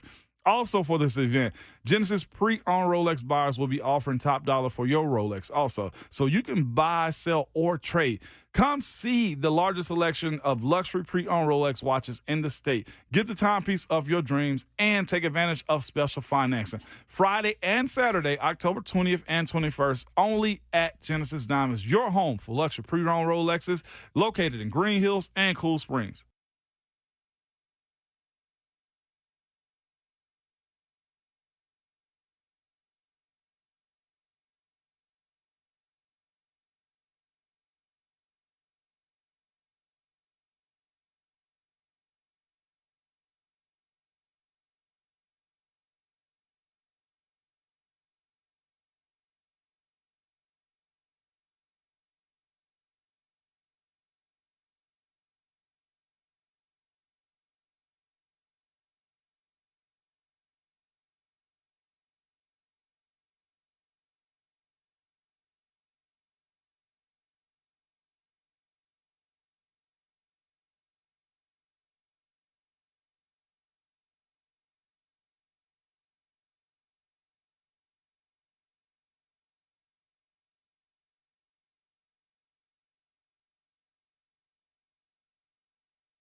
RKW is brewed by 8th and Roast right here on 104.5 The Zone as we broadcast live from the Admiralty in London. Thanks to our friends at the Ingram Agency, Middle Tennessee's leading voice in insurance protection for your business and family. Visit them online, www.ingramagency.com. Coming up, Voice of the Titans, Mike Keith, stops by at 8:20. Titans on the practice field in northwest London.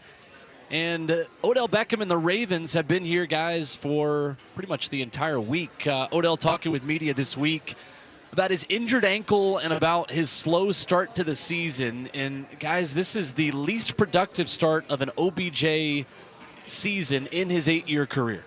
He has never had fewer receptions, receiving yards, or average per catch in the first 5 games of a season in his career. 7 catches, 79 yards, 11.3 per catch, but refuses to let his ankle be an excuse. Been a bit banged up this season, being an excuse for the way he's played. Robert Walsh is our Ravens expert back at our 104.5 The Zone studios. Robert, what have you seen from OBJ this year, and what can Titans fans expect when he takes the field opposite the Titans defense on Sunday? Well, you haven't seen a lot from Odell, and a lot of Ravens fans were expecting him to step in and be at least a number 2 in this offense, and I would say he's fell short of that as well. So he's had a couple nick-ups where his injury situation has hindered him from staying in games and hindered him from being in games. I think he's missed 2 games this year. He's been knocked out of the Texans game and was also knocked out last week against the Steelers. So he's got to look for a little bit of consistency, but Ravens fans should find a little solace in the fact that he's admitting to these things. He's not saying, oh, my injury is what kept me out. He's admitting that, but he's also talking about how he's working towards that. So I wouldn't expect Odell to have a massive impact on this game, but one thing he has been consistently is a dependable target for Lamar. I think he hasn't had a drop this year. He's been really consistent on short third downs. So in the Texans game, you saw him catch a little 6-yard out for a first down. You saw the same thing in the Steelers game. So I would expect some little dinks and dunks, but I wouldn't expect a lot of firework plays from Odell. He's not the same guy yet, and that's kind of what that quote was alluding to, that he's working back from injury and trying to be the receiver that he was, that you saw in the Super Bowl. Yeah, quote was, I take my wins with my losses. I just got to come out and be better, plain and simple. Says no time for excuses. I think at this point of a lot of these guys' career, too, you're wondering what you're going to get, right? Yeah, you talking about age-wise? Yeah. And just in terms of a receiver and what's expected from them, because it is that position where it doesn't matter how old you are. If you're a name and you had success, I think you're excited to get that body, right? That player. It happened here with Julio Jones. There was tons of excitement when Julio came here. I remember. But it slowly kind of fizzles out because he wasn't able to be on the field. That's why I think this DeAndre Hopkins thing, not trying to completely change the topic here, but I'm just saying the Titans have to be happy with that move this year because now it's really like paying off, because you even see guys like Odell who aren't necessarily living up to the expectations maybe they were looking for. With Bert's quick intel right there about how reliable Odell has been, with considering what happened in last week against Pittsburgh, I'd almost expect Odell to move to the front of the table, front of the line when it comes down to what happens in this game. I would be shocked if that's where they start this game off, especially if Odell is feeling like himself and has or continues to stay reliable to Lamar. And for you guys, another note that on this is that the beat reporters that are out in London said Odell has worked more in the slot than the outside. So that may be something else to monitor. Maybe Zay Flowers slides to the X or the Z position, and Odell slides into the slot. 615-737-1045 is the number. We will reset the scene for you in London. Some people we've got to catch up with. A ton of you who have stopped, said hello, said, yeah, I'm from right up the road in humble Hendersonville. Now I'm in humble London. Yeah. This morning. So that has been really fun. We'll do that coming up next. We'll take a look at the Titans injury report as well before Voice of the Titans, Mike Keith, joins us for his weekly conversation on the show at 8:20. That's all next as the second half of the show continues across the pond after this.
What's going on? Just about 8 o'clock from the 104.5 The Zone Studios. I'm Robert Walsh. Thursday Night Football last night was a snoozer. Chiefs beat the Broncos for the 16th straight time, 19-8. That's only the second time in NFL history that score has happened. Mahomes finished with 306 yards, 1 touchdown, and 1 interception. Travis Kelce, despite being limited throughout the week, was caught 9 balls for 124 yards. Broncos fall to 1-5 on a night where their defense played well, but too many costly mistakes on offense. 2 interceptions and a late fumble by Samaje Perine was too much to overcome. 3 Titans players have been ruled out by the team and did not travel to London. That's Traylon Burks, Luke Gifford, and Elijah Molden. Derrick Henry and DeAndre Hopkins practiced without designation. Azeez Al-Shire was still limited with a neck injury, but that neck injury kept Aaron Brewer out of practice. Also limited, Amani Hooker, Danico Autry, Jeffrey Simmons. Tier Tart was the only Titan who has not practiced this week and will travel to London. Titans and Ravens kick off at 8:30, but remember, Lee Company Countdown to Kickoff and Titans Radio will get you ready before the big game, all right here on 104.5 The Zone. For all your foundation repair and waterproofing needs, visit USSTN.com. Breaking news at once on your home for the Titans and the Vols. Now down to the Admiralty in London with Ramon, Kayla, and Will right here on 104.5 The Zone.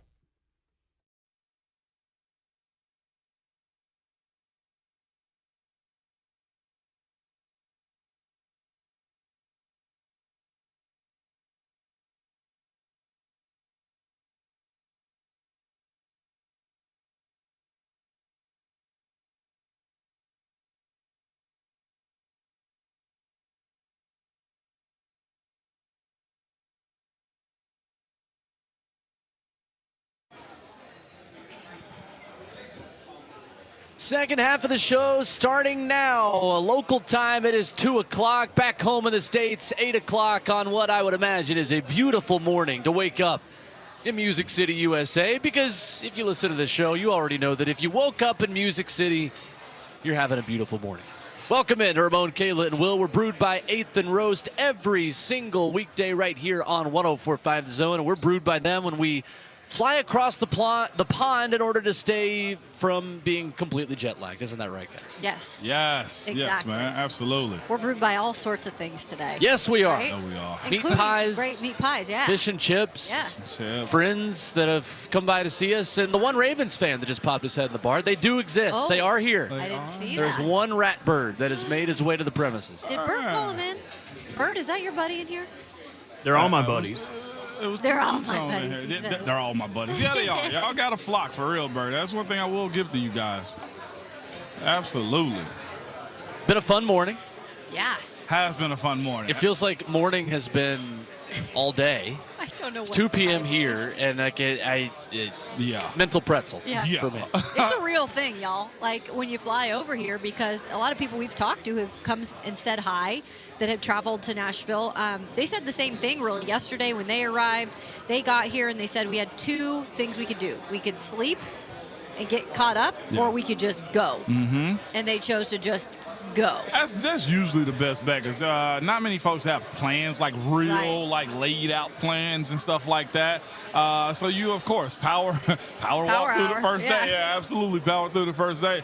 The most fascinating thing to me so far that I've experienced, other than, I'll say this, America's such a young country that when you go like outside of America, you see historical like buildings, older buildings. You're like, this building is older than the entire United States existence as far as it being a country, you know? I always enjoy seeing that type of stuff over here. Yeah. But the trains, the tube. The tube. Somebody told me that earlier. No, Mon, it's the tube. It is The the tube is super fast. Yeah. And hear me out, y'all. Of course, you know I'm one of those like quirky people that like, oh, I wonder this. Hey, let me Sure. ask you a 1,000,001 questions. Yes, you do that. I do that, and I know it. I know it's one of my things for sure. But I was downloading apps to try to figure out how fast the train was going, because it was Hustling. fast, man. And it kind of sways. It moves a little bit. Did you see that? Like it Moves kind of goes up and down, and the sways. tunnels are right next to the windows too. Whenever you're going through the tunnels on the tube, Yep. But it's a fast way to get around. Very smooth Efficient. ride though, very efficient too. It drops you off where you need to more times than not. Yep. So far, guys, we're going to catch up with Voice of the Titans, Mike Keith, here in 15 minutes. We were talking with him earlier this week about the way the last Titans game here changed his perspective on NFL fandom and Titans fandom. You're going to hear him go into that story a little bit coming up here in just about 15 minutes, as we always catch up with the voice of the Titans at 8:20 on Friday mornings. But so far, I'm right there with him. I mean, this is my first time out of the country, period. And, man, it's amazing. Like, the amount of local people who are Titans fans who have come to say hey to us. Then you've got people who live in neighboring counties to us that have come here. Oh, my gosh, I listen to you guys every morning. You know, we booked these tickets the second the game was announced for London, man. And then, you know, you get a little bit of in between of the people who I'm sure we will see Sunday who are, you know, maybe in a different boat of they're just locals who checked out NFL and just wanted to come to the game and like Derrick Henry. And so then they're Titans fans, right? But it is amazing to see the way this game has grown. And you don't really grasp it until you come out here and you see people in Heathrow wearing NFL jerseys, and you see people in Chiefs stuff, and then you see somebody in a Cowboys hat. And it's bold of him to show up in a Cowboys hat anywhere with the way they're playing. He probably turned it over a couple times on the plane before he landed, like that, like his quarterback does. But I mean, ultimately, like I would encourage everyone to do this experience at some point. Whether it's your NFL team, whether you just want to plan a trip to one of these international games and just go see as a neutral fan. Go to one of these things, I would recommend it because it completely changes the scope of what you believe the NFL is in your own community on a day-to-day basis. We got a group, and I don't know if they're still back there. They just left recently, a group of people from Vanderbilt. And they told a funny story because they were here for the Chargers game when they came, what was that, 2 years ago, 3 years ago? I'm not even sure. I'm like losing track of time. When they lost in 2018. Yeah, 2018. So they were telling a funny story. The gal gathered all the Chargers flags from the fans, and she went and dumped them in the toilet. Of course. Perfect. Of course. And I said, that's the kind of lavatory. Titans fan I want. The law. Yes. Yeah. It's like, that's the kind of Titans fan I want to be around. And she did say it was great, though, because you did see jerseys from all sorts of people. You even saw like jerseys with another hat on from another NFL team. So they just love the sport so much. So it is cool to see it grow. It's so cool with you two guys right now too, because I'll say this, and I know travel is expensive, and people of course are different, you know, portions of their life, parts of their life, and when you say stuff like this. But hearing you guys be excited about traveling over here, I've been over here before 2 times, one with the team and one with my wife whenever we were the ambassadors to come up, so I've seen it. But of course, going outside of the country, my word of advice on this Friday is where you live is your entire world until you go outside of it. And then you realize, wow, this culture is different. And that's why I always encourage people to go outside of where you're comfortable. I don't even care if it's Hawaii, because Hawaii is its own world, you know what I'm saying? But go see different stuff because you have a real appreciation for what people are, and we're not much different. Yeah. Other than what you're raised in. I mean, we had meat pies, Kayla. I was going to say, we just had red meat and potatoes. That's a common language across a lot of cultures there, Ramon. And if you're not eating red meat, there's fish for you, okay? Yep. And then if you're not eating fish, you know, meat, then of course you got the chips and peas. So there's everything. But I'll tell you this, though, universally in every country, there is beer. Yes, there is. There's and you beer. finally found one you like. Yeah, I finally found one. The ciders were throwing me off a little bit. Those were little testers or whatever, sweet. of course. A little sweet. Yeah, a little sweet. I wasn't into that one today. 615-737-1045 is the number. We've spoken a lot about who is banged up, who is not here for the Titans, and as well in this one who obviously did not travel. Traylon Burks, Luke Gifford, and Elijah Molden. Yesterday, Jeffrey Simmons limited. T.R. Tart, non-participant. Azeez Al-Shire, limited. Aaron Brewer did not practice with a neck injury. Derrick Henry and DeAndre Hopkins returned from rest days to go from limited to full participants, and then Danico Autry and Amani Hooker were added to the injury reports as limited participants. I do feel like, guys, today of all days, with as much different that there's been going into this game, it is a valuable day to like reset that just a little bit more, because I do feel like the spectacle of London and the spectacle of what we're just talking about and the food and the travel for a lot of people, it is important to remember there is a football game being played in the same routine, and that we gotta take extra caution to tell people who's going to be in the football game and who's not. And it's always funny when you go to things like this and then like the kickoff happens and then you go back to like, oh, I'm yelling at a guy, like I'm yelling ball at a field again. Like it doesn't matter where I am. Like I'm yelling hit him as a quarterback escapes the pocket. No doubt.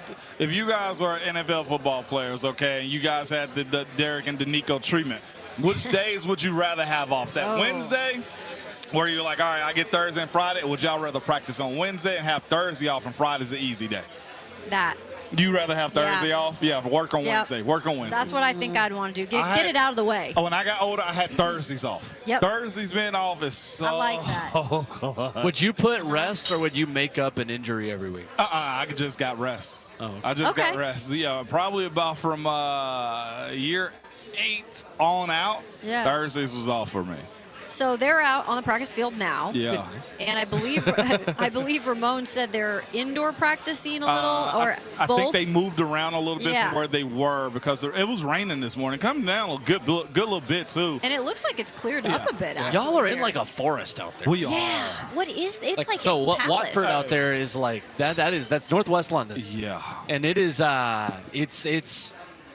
The first thing I told Caleb when we got on the tube was that it's very green here. Yeah. A lot of green. It's not just like a metropolis. Like there's a lot of, there's foliage around. Yeah, and our research department, Bert Walsh just said Ravens are inside today also. Oh, yeah. okay. And Tottenham. And driving up to the place that we're staying at, it reminds you, if you ever driven through Robertson County, that's what it looked like. It was fields everywhere. It was little sheep and cows up on the hills and stuff like that. Like, it's really out by itself.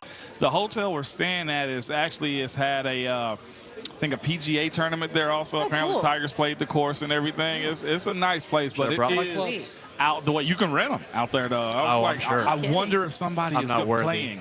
I wouldn't be playing on a business trip unless I'm a coach, and that's like the end of the day. Well, yeah, that's only a baseball thing if you're a pitcher that isn't going that day, or like you just pitched the day before, or if you're a kicker. Well, that's the same thing I heard when we went to Minnesota. Of course, the land of 10,000 lakes, right? Whatever that means. Maybe the new man of the Minnesota Vikings is just going golfing. Well, this is what they do. Apparently, they go fishing. Like the baseball teams that come into town, they'll take their gear to go fishing, of course, because there's so many lakes around. So that's one of the things that Julio Bobon told me when I met up with him out there, VFL. He said when they went to Minnesota, they went fishing. Some of the pitchers took a bunch of the guys out, so it's pretty cool. What sport is that again? Baseball. What's baseball? The Braves. What's sound? No, what sport is that? What sport is that? That's the one that you were fanning. No. We just hit people with helmets on and then toss a pigskin around. Then occasionally we kick it. Tonight we're gonna go to a game where they only kick it, and then one guy gets to use his hands. So on the amateur level is what we're doing right now, college and the professional. I don't know what this baseball. Not even t-ball. Baseball. What is this fraudulent sport you speak of? Well, I mean, depending on who you're a fan of, Ron is what Slay I heard. is going to be so happy I'm saying this about baseball, not basketball. Hey, cousin Roger in the F&M Bank chat, all the way in America, said, where my Braves fan at today, Will? I'm here. He's still you there. willing to soapbox it? You're not good. I saw my team win a World Series in the last 3 years. Ooh. Oh, boy. Not a lot of people can say they saw their team win a championship in the last 3 years. True. This is very true. I'm not bothered. I'm good. Look at you with a quick comeback over here, man. He said, of course. Couldn't be my team. Well, couldn't be my team. It wasn't last night. I'm sorry. No, it wasn't last night. Sorry for your loss, man. Got beat by the better team last night. It happens. It happens. Sometimes you just fail. In the words of Dwight Schrute. Sometimes you just fail. 615-737-1045, the number. Coming up next, voice of the Titans, Mike Keith, breaks down Titans and Ravens with us right here, live from London on 1045 The Zone.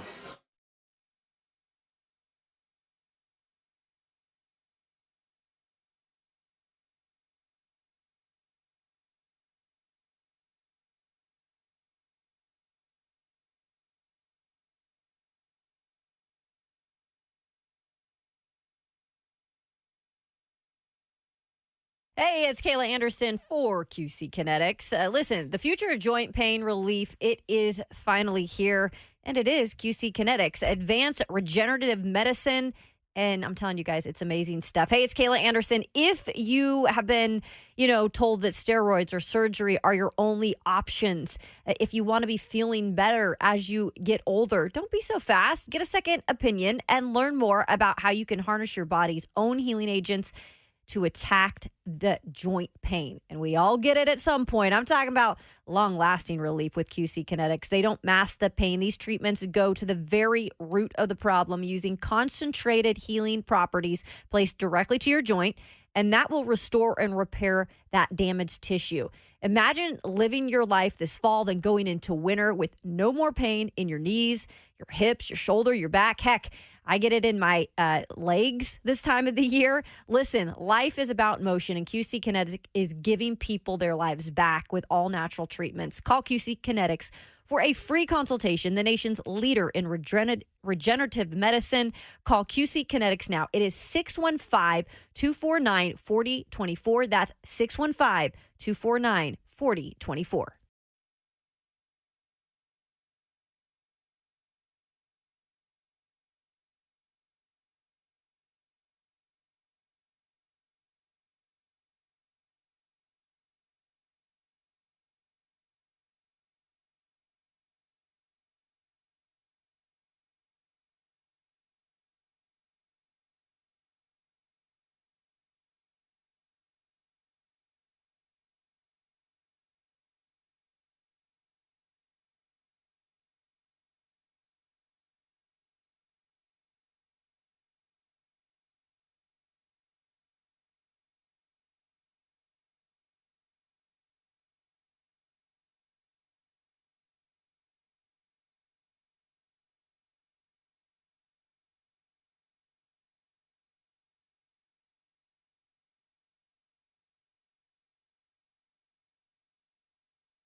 We continue our Football Friday preview of Titans and Ravens right here on RKW, brewed by 8th and Roast. And we are pleased to be joined by the voice of the Titans, Mike Keith, who is with us here this morning on the show. Top of the morning to you, Mike. How are you?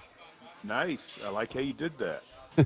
You should be glad I did not include my terrible British accent in the process. Is that right? I looked in the smart part of my brain this time, finally. Well done. Thank you.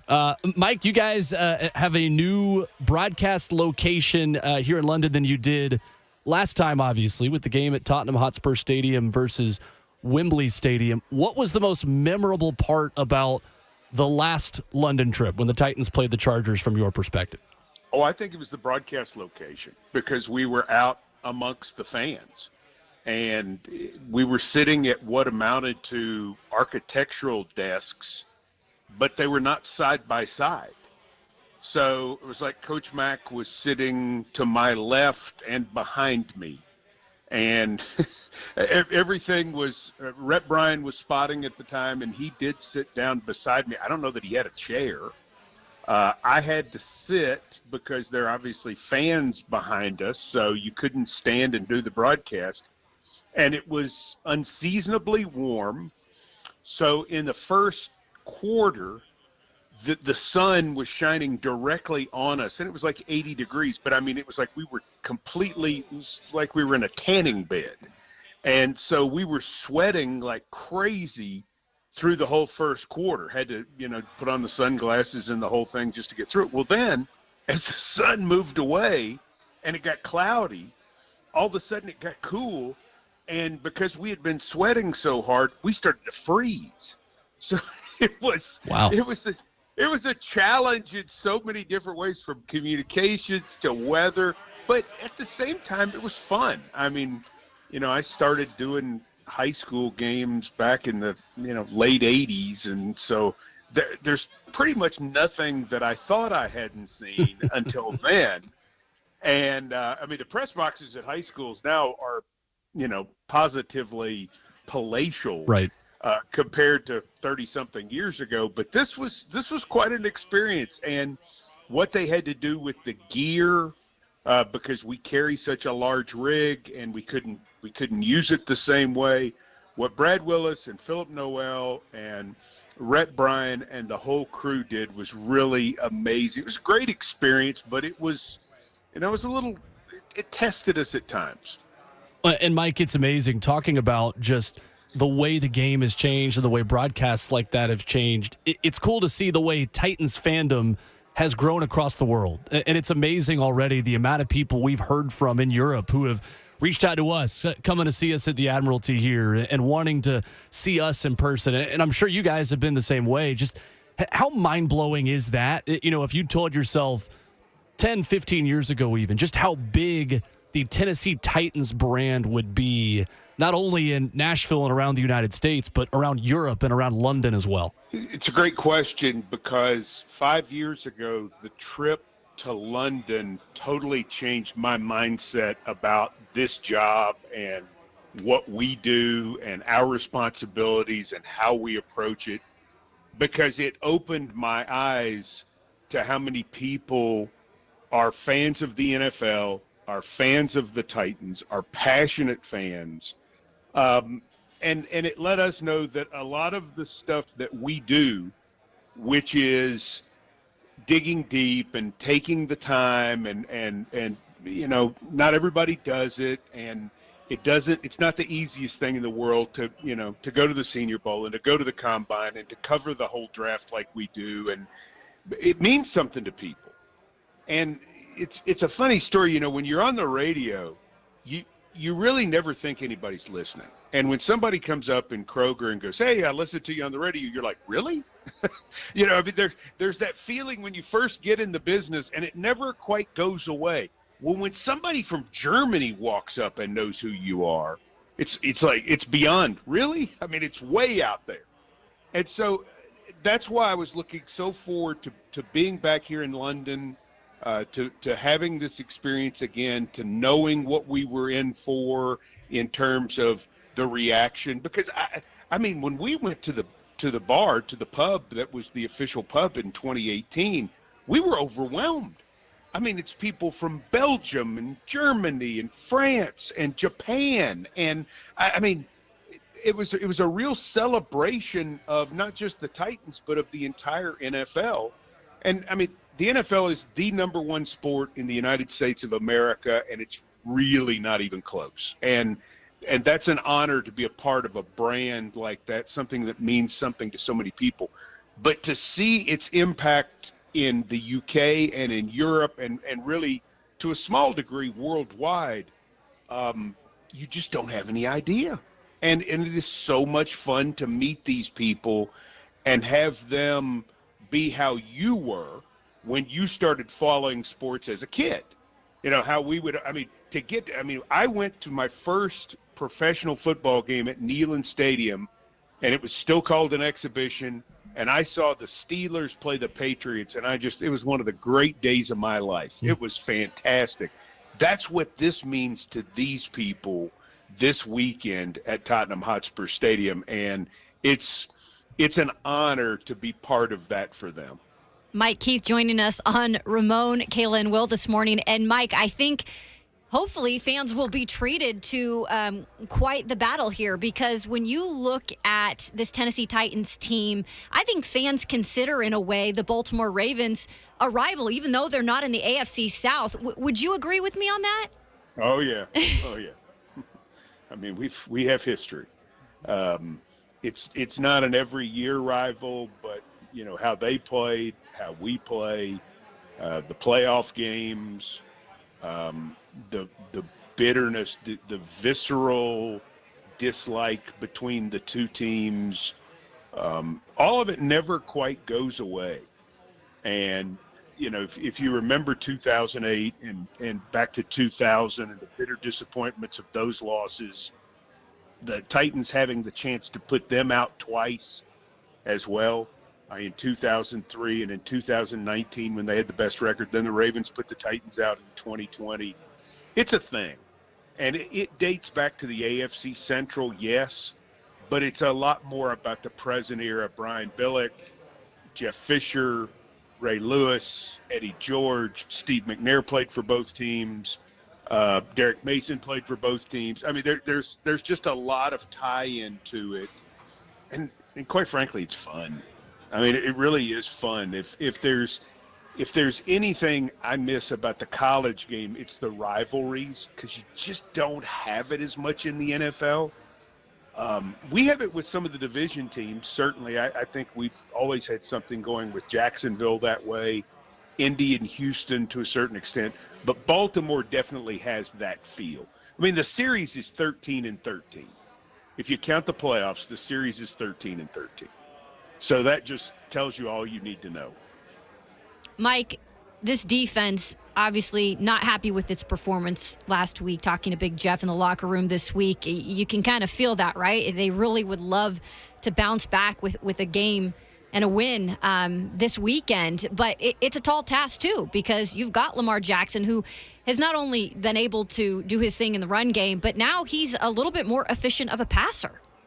Yeah, he really is. I mean, his passing success has really improved dramatically on the passes between 10 and 19 yards. And that's an area where he either sort of threw short or he threw long. And anything in between was kind of a mixed bag. Well, now his accuracy on the passes that travel in the air beyond the line of scrimmage between 10 and 19 yards have gone up dramatically. There's another aspect to his game. It's like a basketball player who adds three-point range to his arsenal. You know, he's not just a guy who drives or a guy who can take the 15-footer. Suddenly he can hit the three. Well, for Lamar Jackson, this is the football equivalent to being able to hit the three, because there's so many opportunities with their offense in the 10 to 19-yard range. And, you know, if you can throw those deep crossers and be accurate, because the linebackers have to respect play action. They have to respect the tight end short. There's so many things that they've done. They have to respect his running. And so all of that factored in truly is something that I think you see with this improved accuracy downfield. He's playing the best football of his career. And frankly, it is so interesting to watch him and say, wow, this guy was the MVP, the Heisman Trophy winner, and now he's even better. Kind of scary. We're joined by Mike Keith, the VOT, this morning, Mike, here in London. And I have to ask you, or bring this up first. The last time this team was over there, if I'm not mistaken, that was the birth of Derrick Henry that we know. The conversation was had. I just want to know from your perspective, there's some young budding talent on this team. Is there a guy that's going to come back better or with a bigger role from this London game? It's a good question. I mean, the obvious answer would be Tajay Spears because he continues to blossom in front of our eyes. I think Kyle Phillips, too. I think you're going to see Kyle Phillips, after getting a game under his belt, have a chance to play more. The other guy I keep thinking, and I'm really starting to believe you're going to see more and more as the season goes on, is Josh Wiley. I think Josh Wiley at tight end is showing some skills, and he is improving on the details dramatically. That's why they can trust him to be on the field. He's not making the mistakes that he was making in training camp and earlier in the season, and because he was making mistakes, he wasn't playing fast. He was thinking about everything. They'd line up for a drill in the individual periods, and he'd be sitting going, okay, now I run between this cone, and, you could just see it, which is 100% natural. It's what 99% of pro football players go through when they come in the league. But when that light comes on, and it doesn't just pop on, it sort of just develops. You start to see it, and I think Josh Wiley can be that guy. Another guy that would really help, if he could start to help some, would be Colton Dowell. Colton Dowell is going to get reps. He's going to have opportunities in special teams. He has physical characteristics that are different than a lot of players in this league. He could make some things happen. And at times, when we have seen those things in practice, you've gone, whoa, okay. Again, thinking, getting out of your own way, just playing. He is, to me, where Wiley was a month ago. And that's what we want to continue to see out of Colton Dowell as he gets some opportunities with Traylon Burks still sidelined. And, Mike, here's the other thing, too, looking at this team, man. This team has had a win-loss. It's kind of been a storyline this year, and that means level of, some inconsistency in the play, right? That's how you got to look at that. We're due for a veteran like Bayard, or Monty Hooker, or Big Jeff, or watching Harold Landry finally bring it together, man. What are you expecting from that veteran group when it comes down to sustaining some level of consistency? Because it's got to be frustrating, and, of course, nobody is trying to or wants to lose in London either, is how you got to look at this week, and you expect the vets to show up. Going to have to. I mean, those are the guys who have the C's on their jersey. Those are the guys who have the bigger paychecks. Those are the guys in big situations and have come through. I mean, that's what this league really comes down to more than anything else, is your best players have to perform. Your best players have to make plays. And, I've talked this week about Kyle Hamilton, the safety for the Ravens, who has almost a Troy Polamalu-esque ability to rush the passer. He's got 3 sacks. But when I think of great players playing in games, I think Polamalu is one of the first names that comes to my mind. There was never a big moment for the Steelers that Troy Polamalu didn't show up. Always. I mean, something, when the Steelers were going to win a Super Bowl or something good was going to happen for them on Monday Night Football or whatever, Polamalu was going to do something. That's why he got paid. That's why he's one of the greats of all time. That's what you have to have. So the level of play of those veterans must elevate if the Titans are not only going to win coming up on Sunday here in London, but also if they are going to continue to develop some consistency throughout the course of the year. This team has not seen its best. When they went to the AFC Championship game 4 years ago, they started 2-4. So, there are always teams every year that start really fast and completely fade. There are always teams that start slowly and then develop a rhythm. if it's going to be the Titans, that rhythm is going to have to start with their best players, those veteran stalwarts. Voice of the Titans, Mike Keith, has been our guest here Fridays on Ramon, Kayla, and Will. Mike, enjoy the trip, safe travels, and appreciate the time. I'm going to get back to practice here, guys. We'll talk to you. There he is, voice of the Titans, Mike Keith. Busy man as the Titans are on the practice field, and we were just seeing in the break on social media, guys, that they are carrying on a Nashville tradition here in London at practice for Fridays. Little Sir Charles Jones is being played over at Watford. I wonder if that's the first time Sir Charles Jones has ever been played at Watford. That's a great question. In Northwest London. I'm gonna probably say yeah. You think? I would say yeah. Our investigative reporter, Bert Hawkinson, on the case. He's so good at just investigating this type of stuff. No, it might be. Yeah, it may be seriously, man. That's a fun song, and of course, you try to keep everything as normal as possible. Yep. That's all the Titans are trying to do today and tomorrow. Keep everything as normal as possible. All right, humor me for 30 seconds of English football trivia. What league does Watford play in? Oh goodness. Premier A League. I don't even know the leagues. I'm not gonna lie. All right, let's follow-up question. Easier question. What is the name of the second tier of English football? Come on. We've been over this. What? Juniors? Juniors? The second tier, ladies and gentlemen, is called the Championship. What's the first? Premier? What's the first? Second, the Premier League. Okay. But here, the Premier League. The Champions League. The Premier League. Premier League. Champions League is every league in Europe together. All their best teams together. You have to be top four in England to make the Champions League. Okay, and then how do you make Premier League? Premier League, you have to, I don't know, you're top 20 of the 57 leagues that are in England. Okay. This is top 20 teams. Top 20 teams. So Watford right now is 20th in the Championship. They were in the Premier League a couple of years ago. Okay. So now they're in the Championship. Not in the Champions League. They're in the Championship. So they're in the Championship League. Yeah. Just Championship. Championship. And then Football League 1 is the third tier. Football League 2 is the fourth tier. I was asking you the other day. And that was talking soccer. Bert, that was so good, man. Ramon, we may be in another continent, but I can literally move out of the Shire? I can hear people yelling at me across the Atlantic Ocean. Yes, they telling me to shut up. They do that a lot. 615-737-1045. More coming up from the Admiralty in London after this on 1045 The Zone.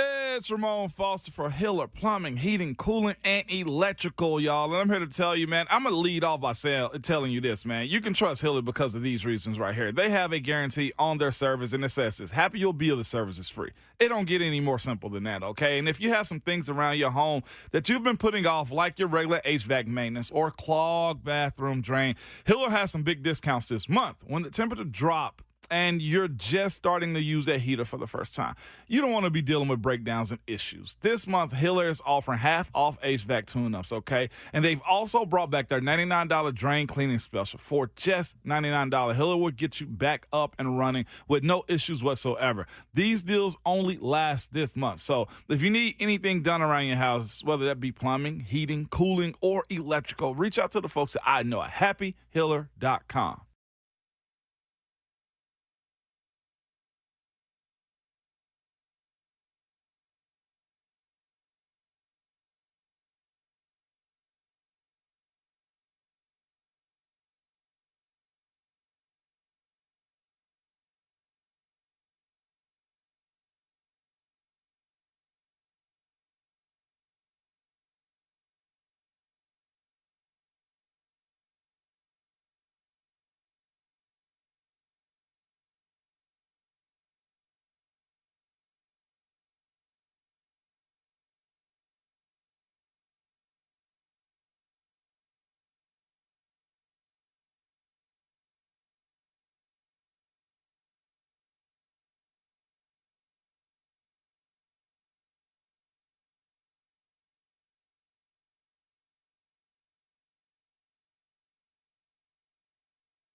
Living our best lives in London this morning on RKW. We're brewed by 8th and Roast, even when we're outside the Music City, especially when we're in the Music City, flying out of it as well in the airport. Go by and see them. 8th and Roast Coffee cultivates community by the cup.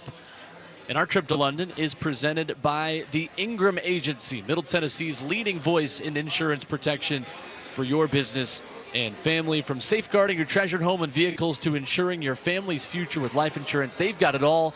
Got a boat, motorcycle, or RV, they cover those too. All right, so coming up in hour 4, big discussion on the Titans coming up on one thing that we know and one thing that we want to know coming out of this week. One thing we want to learn about this team. We'll do that. We will get to all the other things that we have not yet discussed, including the Ravens injury report, Ravens availability coming into this one. Guys, for the rest of our trip, what is the thing you are most looking forward to besides the game on Sunday? What am I looking forward to? How this team starts the game off. I think it's going to be very, besides the game. Oh, besides the game? Oh. I was wondering why you're thinking so deep. Just be besides the game, what have a pint. Maybe going to see Buckingham Palace. Okay. I want to see that. Yeah, the water fountain that's out in front of it too is super cool. That area is all nice by itself too. So being able to do that, and also will I catch up on sleep? Those two things are very important. I'm like Z's. No, I think the soccer game will be cool tonight. I do have to catch a little bit of something before I get my energy up. But yes, the soccer game I'm looking forward to. Just because Will was showing me kind of like how homegrown these kids are, like that play for their countries, and it's unbelievable. Like they start integrating them when they're like 5 years old. Yeah, insane. And it's just so cool to see that they pretty much get to, not everybody, the special ones, get to play for like those places that they've grown up with, and then they literally grow into that player. It's pretty cool. So we'll see some of those young, talented guys tonight in the friendly. True or false? In 15 years, there's a full-time NFL team in London. True. No hesitation. True. Okay. Yeah. Why's that? It's happening too often, and I don't think it's just one team. And this ain't even my idea. It may have been Coach Mack I was talking. Said they're probably gonna have to put his own division over here. Like it's 4 teams, you know, and it's just us just having a conversation. That's not saying that that's law, but that makes sense right there. Having a rotation where 2 teams may stay home for that time being, the other 2 travel. That way they can try to figure out how to set up the schedule. And it will be fascinating because that takes the league to 36 teams at that point right there. Yep. Yeah. That's a lot. And of course, when we start talking about that, then we got to start talking about the expansion of the schedule and stuff like that. So I want to say one team. When it breaks down, and that one team is obviously being the Jaguars, the right? London Jaguars. London Jaguars. I mean, you say that actually sounds good. It kind of does. That did sound good. It's too good, man.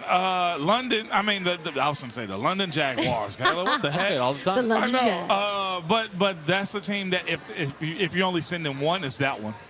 Yes, I agree. And Will brought up a great point. We were trying to think about the travel and how you could make it easy for yourself, because the Bills, we realized, probably only had a 4-hour flight because of the way that the flight track now is to get to London.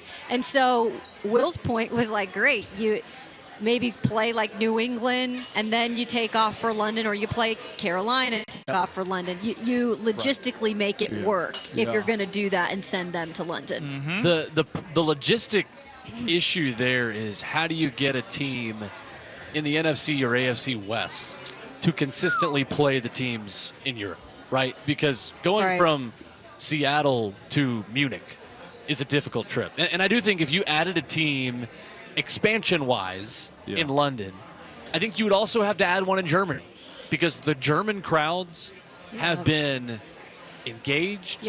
They know the sport. It's an electric environment that, to me, feels more like a college football game, to be quite honest with you, than it does an NFL game in most places. But at that point, I just don't know how you make – I don't know if it is 15 years. I mean, it seems like it's trending in that direction, but at what point does NFL and Europe become the way many people of a certain generation talk about soccer in the United States. Say it's the sport of tomorrow. It's the sport of tomorrow. It's the sport of tomorrow. Yet tomorrow never gets here. Yeah. Right? Like what does that actually look like? And I'm as a bigger proponent for soccer in the United States as there is, and I believe it's the sport of now. I mean, and you in some ways you could argue that soccer is more popular for people my age than hockey is. Yeah, I agree with that. Most of the country, when it's not cold for a majority of the year, right? But I'm getting sidetracked. But the point ultimately is, what is going to be that linchpin moment that turns European, NFL, American football into something that is of today and not of tomorrow? Because for right now, it just seems like it's something we're always going to push down the road 10 years and say, oh, in 10 years, and 10 years, and 10 years, and then 10 years comes and we're still having the same conversation. Yeah, you mentioned the logistics of it all real quick. I'll say this. I never played in Minnesota. The game I was supposed to play in the state of Minnesota was here. So as far as the logistics, you don't have to have them hit every city. And then, of course, the rotation is depending on the division you're playing. Right. Was every 3 years is when you play the new cycle? Yeah, I think. Mm-hmm. So, and again, the way you would do that is you have them play, you match up with the East in another division. Like every time you go to London from the West Coast, you play somebody on the East Coast the week before. And maybe not 4 teams, too. London, Germany. You made a point. London, Germany. Those are the two that I think that's most rated. I think in the future, though, in the near future, it would be one team right now. They would focus on London because they started it here, they've been here, and they know the Jags would probably work here. Yeah. Because guess what? According to fans down there, they don't want the new stadium. Doesn't sound like they support their team. It's more of a push, even more so, to say, hey, then why don't we just take the team to London? For people that are avid fans, that's got to suck for those Jacksonville people. It does, probably. Yeah.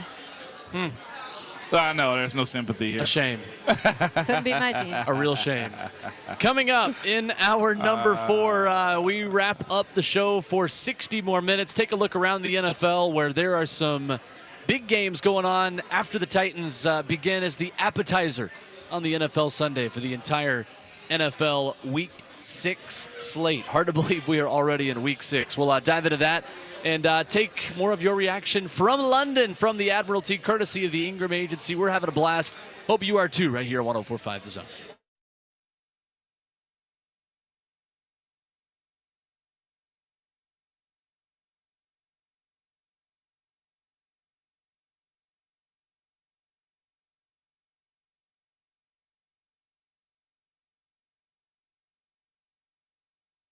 Hey, it's Kayla Anderson, joined now by certified arborist Dean Glasscock with Arbor Art Tree and Shrub, a Save a Tree company. Dean, we're getting to the cooler temperatures now, winter right around the corner. What can you tell me about people and what they need to look out for their trees around their home? Yeah, hey, good morning, everybody. Happy Wednesday. We're halfway there towards the weekend and some more football. In the meantime, if you've got trees and shrubs around your home, we want to talk to you. You can pick up the phone, call us, 615-299-9999. I've been serving everybody on the zone for a long time now. I really appreciate that, 29 years. Arbor Art Tree Care and Save a Tree have teamed up.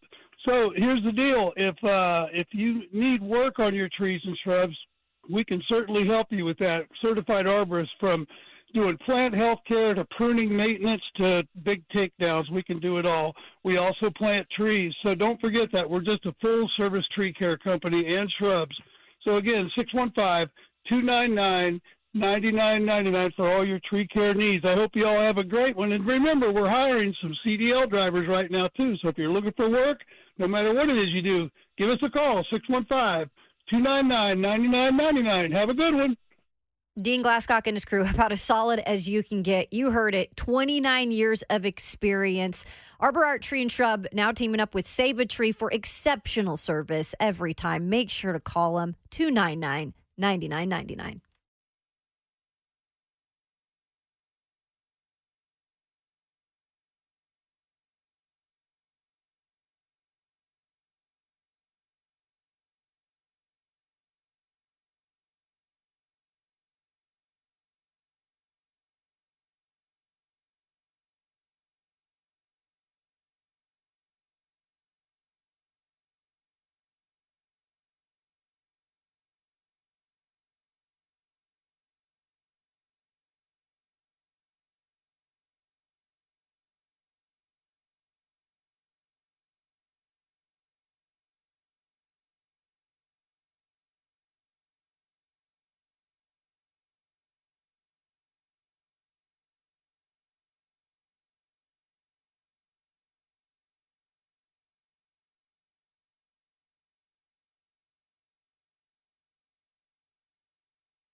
What's going on? 9 o'clock from the 104.5 The Zone Studios. I'm Robert Walsh. Thursday night football last night was a snoozer. Chiefs beat the Broncos for the 16th straight time, 19-8.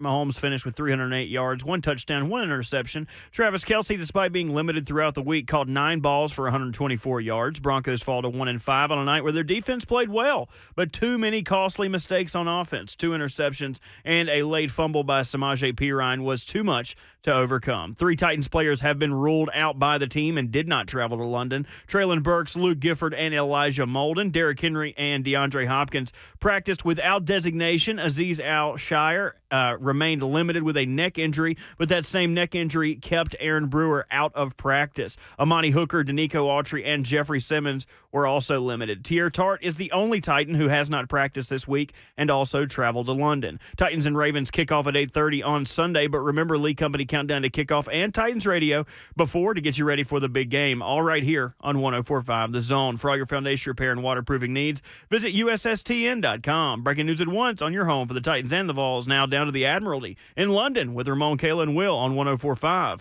The Zone.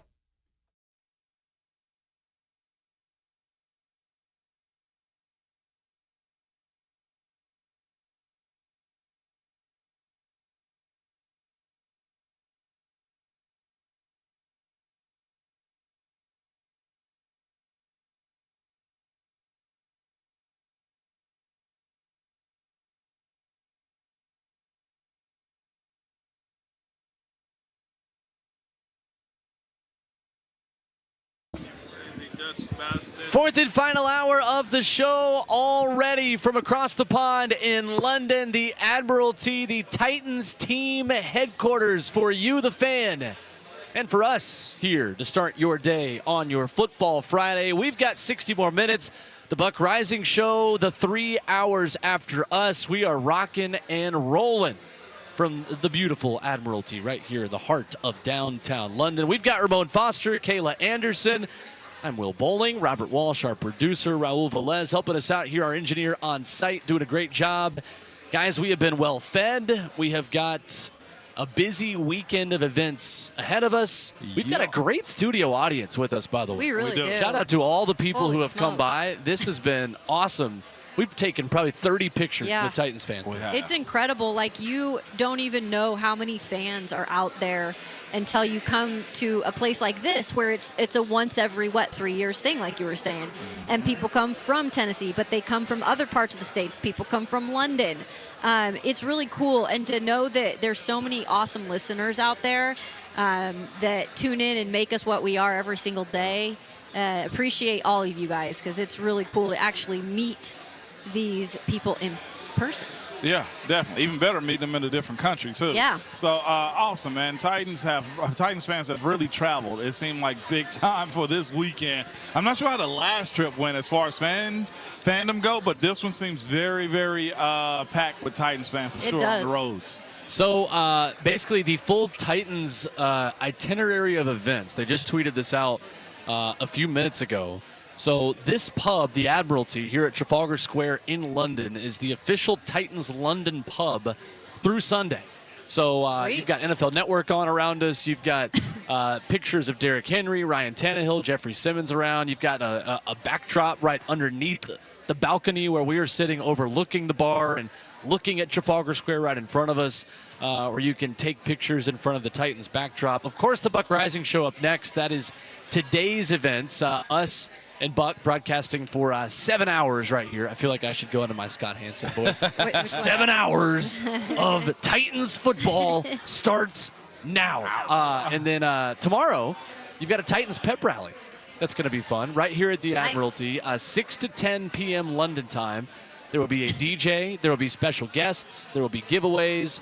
Free admission with limited capacity. This place, you're going to be packed in here like sardines, and maybe you might eat some sardines. Who's to say? You never know. Or meat pie. I recommend that. The meat pie. I'm serious, My guys. goodness. We keep talking about the food, but the meat pie was so good. I can't even describe. It was like my grandmother's pot roast mixed with a London, mashed potato with a gravy, and then London's Pride. veggies. Fuller's London's Pride Yeah. is the beer that is mixed in it. Oh my goodness. Which is a really good beer that we all need to try while we're here. I've tried it a time or two in Nashville. It's good. You get it in Nashville. And the meat pie also can it can sound funny to people that hadn't right. seen it. No, it's like pie, essentially what That's it is. what it is. Yeah. It's like, You're but there's right. more. There's more like I'm just giving potato a in it. picture. Right, I'm just right, giving right. a picture of what it is. There was more mashed potato in it than I expected. Yeah, it was. The mashed potatoes is like the crust of it all. Initially, I'm going to be honest, when you said meat pie, I expected like a pastry puff. Actually, that's covered. what I was That's what I expecting. was expecting, and this was more like a shepherd's pie. Yeah. Yeah, so just painting the pictures for the people like, nobody eats a meat pie. Like, no. Get cultured, okay? Yeah, right. How about you get cultured? You know, someone said okay? we were not cultured because we didn't know the You know what? championship And league. I probably ain't. Okay, Kaylee, you know It's the what? championship. I'll You know admit what? it, Moan. Yeah. I'll admit it. Well, I'll admit it. It's the one sport I've not really ever followed closely in my career. But I will say this: I have now, in the past month, been making myself more knowledgeable. I Yeah. watched the Beckham Netflix You watched documentary, Beckham before I did. and man, I started learning some things before I came here, and about the Premier League. Yeah. I was like, okay. I'm not opposed to soccer at all. It's just Well, no. I got It's just so many other things going Yeah. on, and then Will just broke it down to us. There's so many different leagues that I'm just like, kinda yeah, because like there's like a juniors. minor league in the United States also, as far as soccer goes. Yeah. So, hey, Kayla. Juniors. We'll leave it to Will. He's already He got is. us. He's our, Will got us on that soccer one. Okay. connoisseur. Trivia night. By the way, Immaculate Grid. Oh, gosh, he did I it haven't done yesterday. it yet. Oh, my By the way, he did it in our gosh. layover yesterday, he the didn't. Immaculate Grid, No, and he it was I pretty had funny. a couple of your former teammates. Yeah, Really? Big 10, Big 12. It was and Big 10, SEC. Big 12, and SEC. So you have to get Okay. one career completion, one career rushing yard, and one career receiving yard. Yep. And you're trying to get it as rare as possible. So yesterday, Ramon, That's interesting. my one career completion was B.J. Coleman, former Macaulay Blue Tornado quarterback who started for the Tennessee Football Vols in 2008, the year of our Lord. 0.11% of people had B.J. Coleman. BJ. For one career rushing yard, I had former Tennessee Vol, then Ole Miss quarterback Brent Schaefer, who once battled with Not Eric JT Ainge Schaefer. for the starting quarterback job at the University of Tennessee. What would that have been, in 2005? 2004. Four, that's right. 04, that's right. 05. He got booted, I think, in 06. And then my one career receiving yard, I went with an old school tight end. Not really old school at all. Brad Old school Cottom? for me. Yes, actually. There you go. Brad Cottom. 0.3%. Look at you. So I either do that or I try to do former Titans. So for one career rushing yard, like I put Nick Westbrook-Akine. Yeah. for Yeah, Big Ten. and he was like low down. And it was Oh, 0.27%. look at who And it speaking of is. Indiana graduates, Buck Rising has Look graced at us the with his Buck presence. Rising. This is early for I my was dog. just So gonna to say. answer Lucas Buck Panzica's needs to next get some question, food. yes, Buck is on time and he is Yes, he's he here. is on Yeah. time. Look at Well, Buck. Eat it, So Bert. There you responsible. go. Eat it. You hear me talk trash to him real quick, Buck? I told Buck's Bert not to even eat listening. it, okay? Bert, eat it. Buck's here on time, Okay. partner. Oh, absolutely. Never in doubt. Yeah, never in doubt. Said never. Never. Yeah. And I'm Okay. curious as to what Buck has done in the last 24 hours since he's. We might have to Caught a plane persuade and Buck to landed grab a microphone like Be 10 on the minutes run. early. I know. We can interview Yeah, him about his I would love to hear. escapades because he's Buck said on his Instagram Q&A yesterday, said that there is a 0.0 chance that he would be spending his off day in London watching Tennessee versus Texas A&M. That's That's fair. correct. And That's you can't hear me disparaging him right now, but I am talking about. He still doesn't realize that I'm talking. He's he got got his, ass on that. earbuds He in. might be listening Oh, to does us he? and just delayed a little bit. That's all. Oh, it I might got be. faith that he Buck, you're listens to not going to watch the Tennessee Texas A&M game with us? He says no. Okay. Buck's Not even actually gonna got. He has no reason to right now. He got a big chill week next week. say. If you know a way to watch it, let me. Yeah, no doubt. No doubt, man. Other NFL games this weekend, of course, Titans and Ravens getting the party started at 8:30 Central Time. hey. NFL Network, courtesy of their broadcast. Will this be the slime game also, Nickelodeon? No. Also, it will not It be will not. slime. Oh, the Toy Story? Okay, yeah, I thought so. Well, y'all talking about two different things. I know, but they're both Nickelodeon funny. and Toy Story Cool. are different broadcasts. Okay. I want to be on both of them. You got Right. we got to get our animated films here straight, guys. Hey, we're straight on animated. Appreciate films. Well, Okay, I think our got you on characters that. would be cool in Toy Story. Yeah, absolutely. Right? Well, they do that in the in Nissan Stadium too. By the way, they do animated characters and everything. Well, Some of them are pretty sweet. You that's obviously right. have not been there for the shopping cart race that has been happening on the Jumbotron yeah, Wait. right. at Why the are old they Adelphia against that? Coliseum forever. Shopping cart Between Bunny Bread Bunny, Molly Moo, Oh, that's the right. Coca-Cola Polar Bear, and Texas Pete. Okay, then. Are you kidding me? No, this is an institution. Somebody tweeted us at Ramon Kayla Will. If you are raising a glass or a hand, it's 9 in the morning in Nashville. If you're raising a hand or a cup of coffee with me, because that was one of the most electric parts of the in-game experience. Was you would look in your game day program that was in your cup holder at Adelphia Coliseum or LP Field, and you would know who you're cheering for. And if that person won, we're giving a lot of free shout-outs here. I don't care. If that person won, then you would get an item of that thing, like at Kroger or wherever it was that week. So it was the Bunny Bread Bunny, Coca-Cola Polar Bear, Texas Pete, and Molly Moo. And Mike Keith would narrate it over the Jumbotron in a break. It's like, here comes Molly Moo. It was, that's great. So good. So good. Anyway. The 49ers play the Browns this weekend. That's why I was about to go. I was about to segue for you, man. Over under 37 in this game. I really want to see what the 49ers do on the road like this in Cleveland again.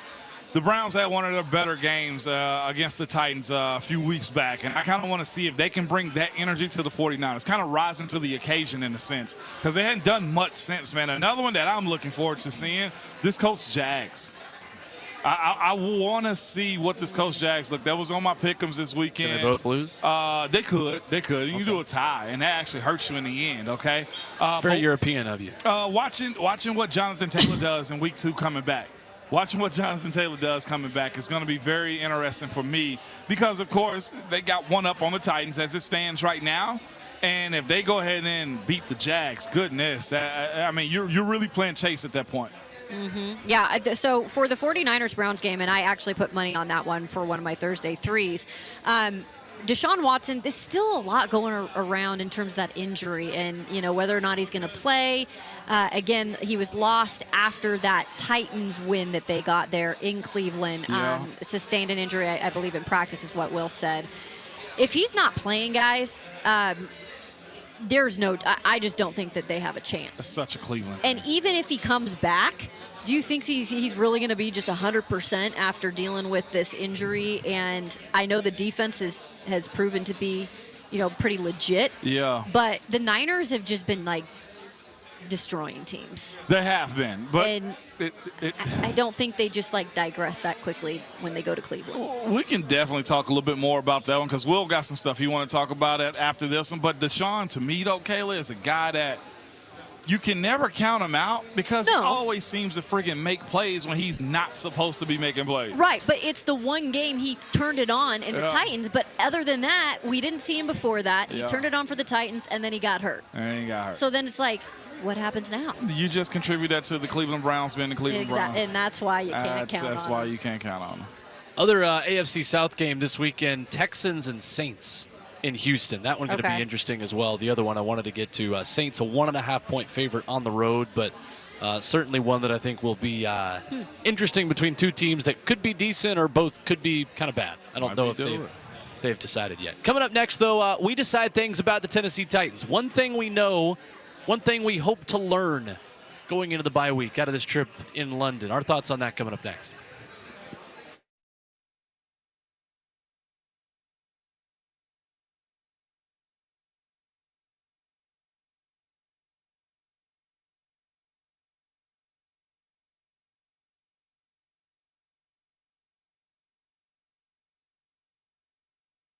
It's Ramon Foster for Scoreboard Bar and Grill. Scoreboard Opryland all-you-can-eat Low Country Bowl has been extended through October, y'all, where you can get crab, shrimp, booze, music, and football. If it's a Thursday, which is today, Saturday, Sunday, or Monday night, both scoreboards will have all the games, food, and music you want. Now, you can hit up 2 locations. The one I told you about earlier, across from the Grand Ole Opry and on Old Hickory Lake. Both running the area's only all-you-can-eat Low Country Bowls from noon till 5, so you can get out and enjoy the best weather and time of the year at either Scoreboard. Scoreboard is the only place that has something for everyone. So come see why Scoreboard Opryland was just voted the #1 sports bar in Nashville. Of course, they have the Low Country Bowls, football, bushwhackers, and home to Nashville, yacht, rock, and spasmatics.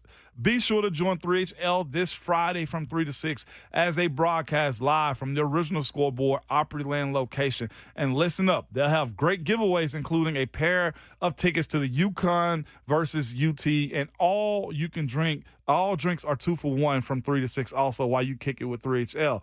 And if you want your hand at beating Brent and Slay's pick, go between 3 to 6 to fill out the sheet, and maybe you'll win the $250 prize pack. Remember, if it's football time, it's Scoreboard time.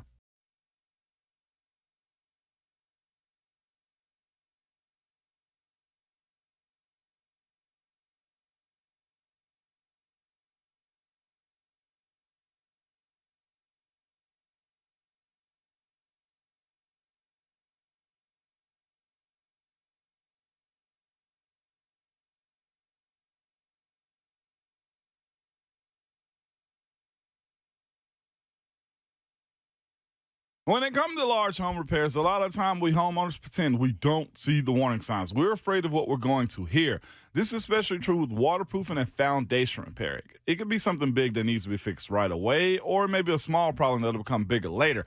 Or it may be nothing at all. The bottom line is we don't know, and we certainly don't want to be sold something we don't need. What we need is a peace of mind. And United Structural Systems is a company to give you that. They have over 25,000 100% satisfied residential customers. And here's how they have made that happen. When USS comes out to your house, you're going to get a problem solver who can provide you a peace of mind to the customer, the homeowner. You're not going to get someone who's worried about meeting a sales quota or upselling the next big thing, but someone there to educate you and help you understand what's happening with your home. At USS, their only measure of success is how satisfied the homeowner is and not a closing ratio. Homeowners trust USS. They've been keeping homes dry and stable for over 25 years. They guarantee their best every single time. USS, serving Middle Tennessee, Southern Kentucky, Western Kentucky, and Northern Alabama. You can reach them online at USSTN.com or call them 615-488-7855.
RKW is brewed by 8th and Roast right here on 104.5 The Zone. Our trip to London live from the Admiralty presented by the Ingram Agency.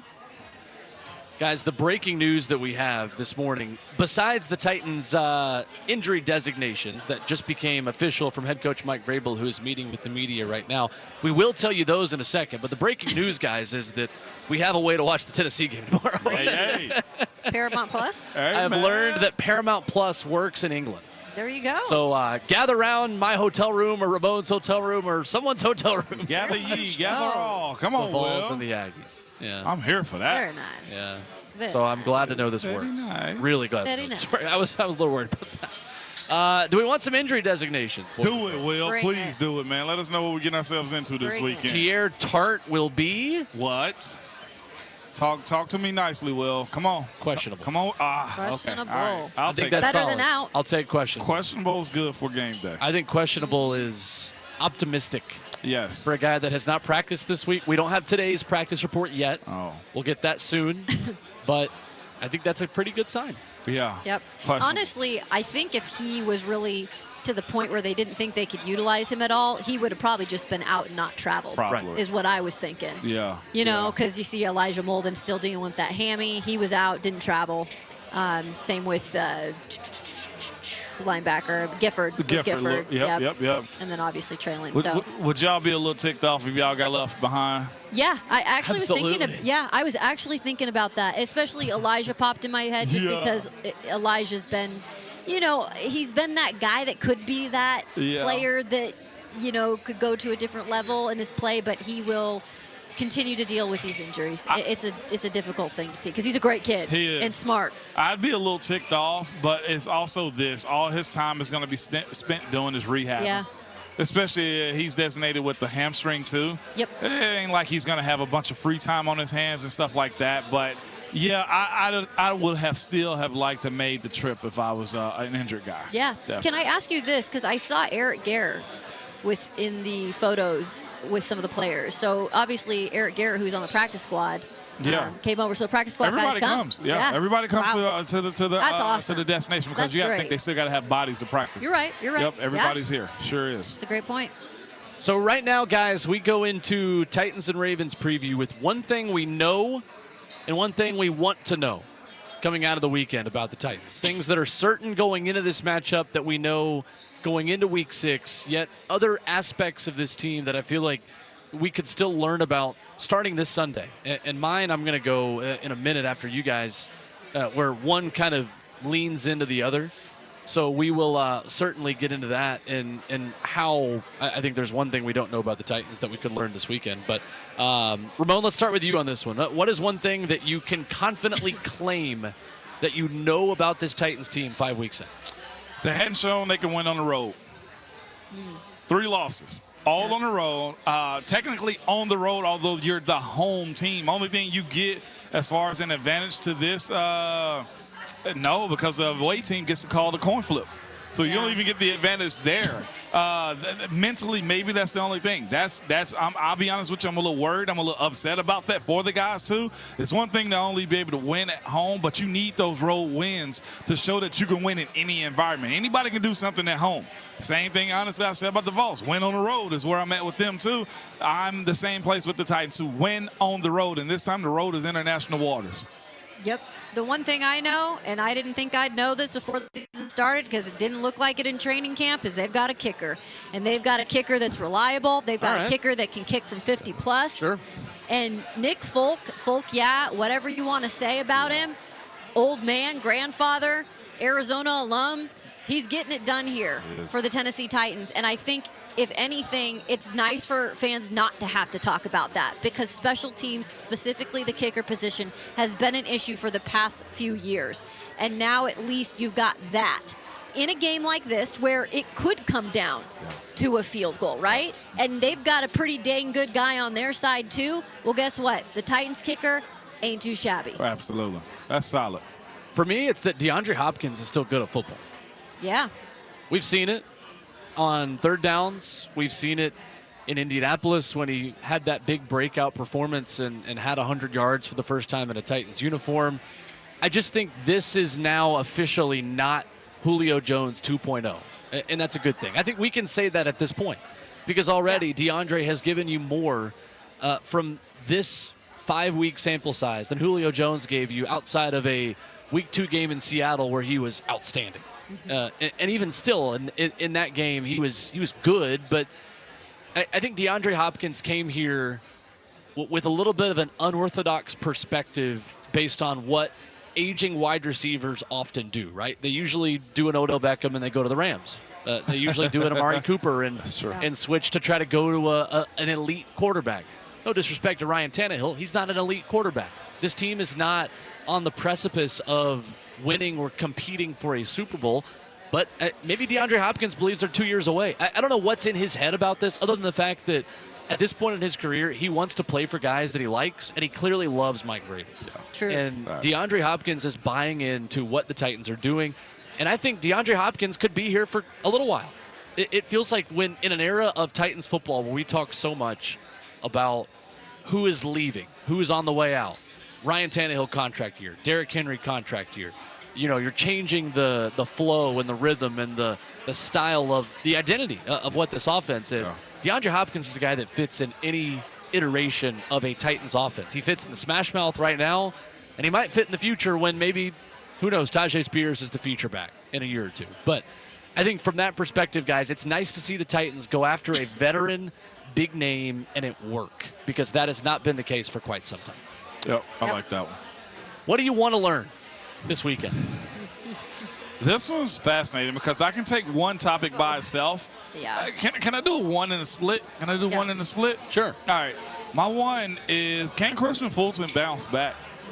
Can he make plays after being publicly criticized? Right. Can he make plays after potentially having to tell, of course, I've seen on social media his dad said that my son said be quiet, and I got no problem with that. Can you respond to all of that? Because that conversation's out there. Everybody saw it.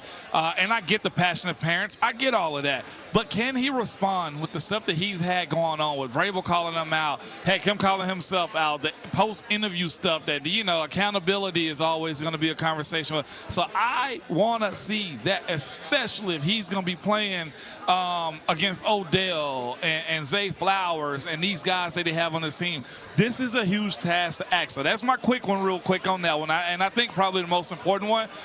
And then the other one, if I'm stealing you guys' thunder, I apologize, but this youth movement, and I'm talking about Peter Skoronski.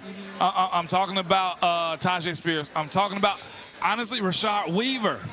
Give me something. Weaves has been quiet, and I don't know if he's not getting a lot of snaps. But he's playing this role. Yeah, but we that's all what I'm saying. want to see that jump from him too. Sure.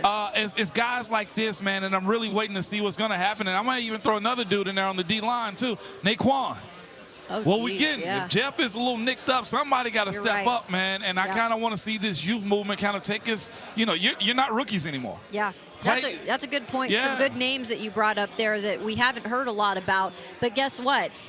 You're right, because this defensive front last year, there were no excuses really. Like when Jeff was hurting, when Harold was out, banged up Danico. Yeah, they still were finding ways. Yeah, it wasn't as dynamic, but I feel like they were still finding ways to get that pressure to affect the quarterback. And this year, you got everybody healthy for the most part. But when things do happen, like injuries, Naquan's got to step up. Rashad's got to step up. All these young cats, absolutely. I am going to go with something where is offensively, because I believe this offense has been able to get in some sort of flow. I think the more games that Tim Kelly is these new playmakers in this offense, as the O-line continues to gel, which we're now 5 weeks in, right?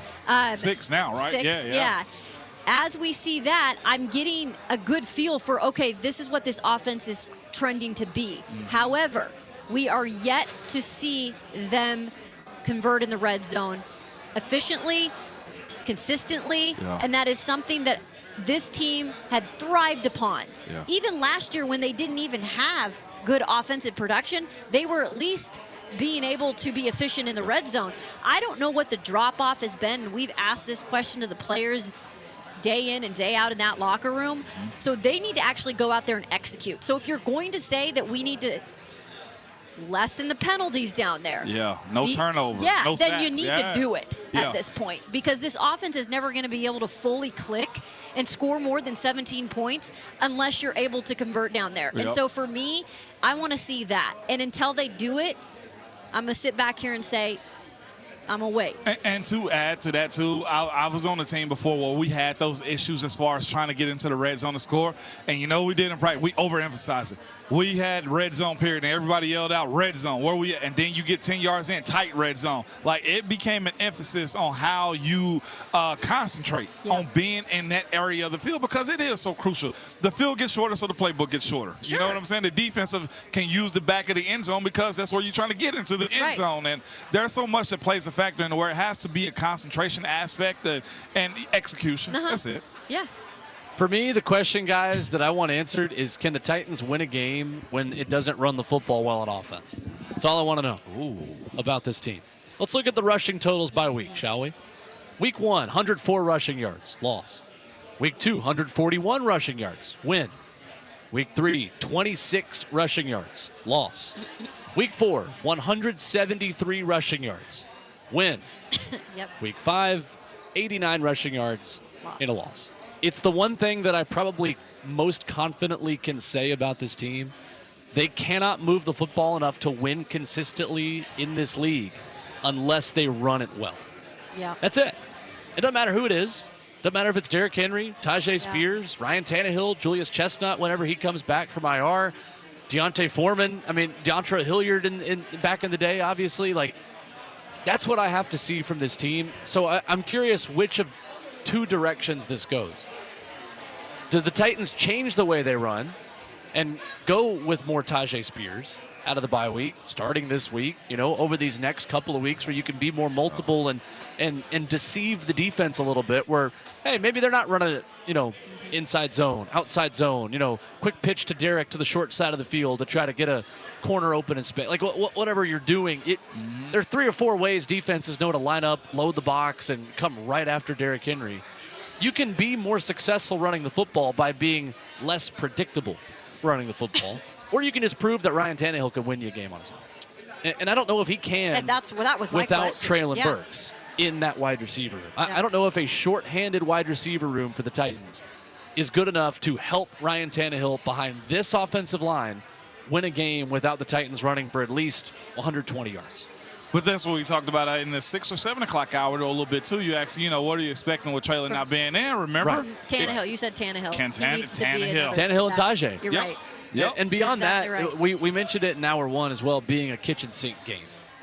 Nobody's better at kitchen sink games than Mike Vrabel. Mike Vrabel specials. Kevin Byard and Dane Cruikshank on fake punts in his first career win as a Titans head coach against the Houston Texans. I mean, I always think back to the Rams game the week after Derrick Henry had the foot injury in SoFi on Sunday Night Football when nobody gave that team a chance to win that game. With Adrian Peterson at running back and a Kevin Byard pick 6. The Titans go to SoFi and beat the Super Bowl champions in their own building, the champions who would be crowned later that year. They hadn't already been crowned. And they win a game they had no business winning. This, to me, gives me the same vibe because I think on paper, the Titans are the second best team in this matchup. And those are the moments where Mike Vrabel does the most damage and catches you off guard. Sure. And it's the exact same thing that Mike Tomlin did, the same exact team in the Ravens last week, because Mike Tomlin and Mike Vrabel are the two coaches that you just simply do not want to play as an underdog. You played for him. Tell me I'm wrong. You're not wrong. I almost hate Pass out the Black following Air that, Force though, One. right? I hate following that with Mike Tomlin and now Mike Vrabel, kind of similar situation, But both of them play the same style, essentially, in a sense, and of course, Coach Tomlin been around longer and has won the Super Bowl and stuff like that. So you think like, well, they're not the same. Well, they kind of are in their approach to the defensive-minded guys. I'll say this too. Also play Lamar Jackson the exact same way. I really want to see. I'll be intently paying attention to how they rush Lamar. Yes. Are you trying to go sack Lamar this week, or are you just trying to squeeze Lamar out to create negative yards out of him? Yep. Without even having to touch him, like. There would be opportunities there, if you can keep him within the frame of getting in front of him, not giving him that escape lane, because if he takes it, I mean, that's extension of the next down. And this will be a good matchup, real good test for the Titans this weekend. I will say something. When we asked Jeffrey Simmons about, just getting your hand on the ball, Jeffrey was not just happy with, just tip ball. Jeffrey said, we need to get sacks. Yeah. And that's the first time I've really heard him emphasize sacks, because he's actually always been a little bit more like, that doesn't always matter. Yeah. Now I'm like, he emphasized that quite a bit this week when we brought you Q's and K's in terms of not just getting tip balls and stuff like that. And I don't know if this is the quarterback to have those types of numbers in terms of sacks, because it's a different type of quarterback, but for the future as well. Right. Will we see a little aggressiveness on both sides, too? That's kind of what I want to see. I'm talking about between the two teams. I want to see it. It's been a little bit of history. I want to see it. Don't dance on the logo, the shield logo at midfield when you come out of the locker room.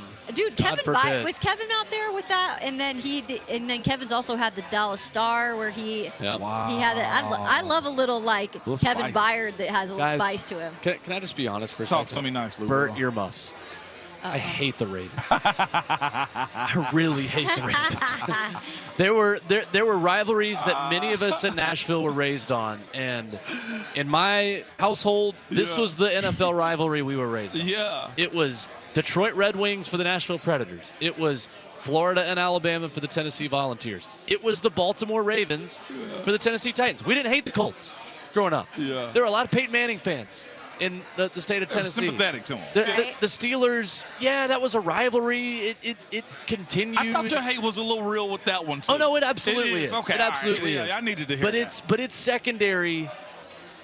It's secondary to Baltimore. It will forever be Baltimore. The way that these two teams have gone back and forth, and the team on the road always plays spoiler in the playoffs when these two teams play each other. All the way back in history, Titans have done it to the Ravens. Ravens have done it to the Titans multiple times when both teams are 1 seeds.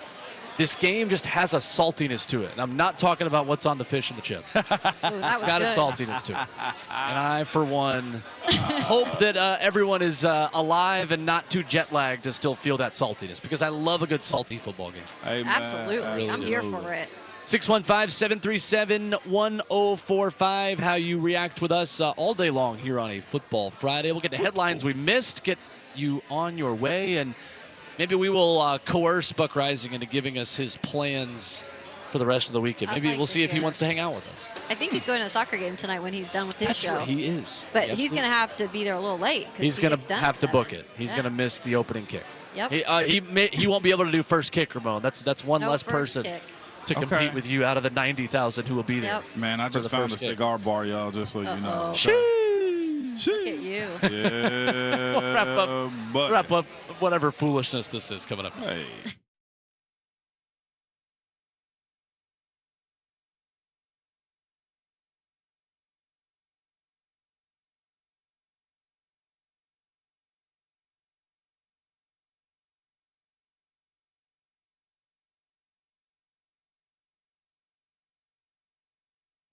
Hey, it's Kayla Anderson for the Wang Vision Institute. I went and got my eyes checked about a month ago now, and I'm so happy that I did it, because I had been putting that off for a minute, and I learned some things that in the future I might have to, do the LASIK thing, but maybe some of you guys just want to have that done now. This is the place to go, and they really, truly do treat you like family. I went through every single process and found out about my eye health. And not only that, I found out when I was there that they offer so much more at the Wang Vision Institute.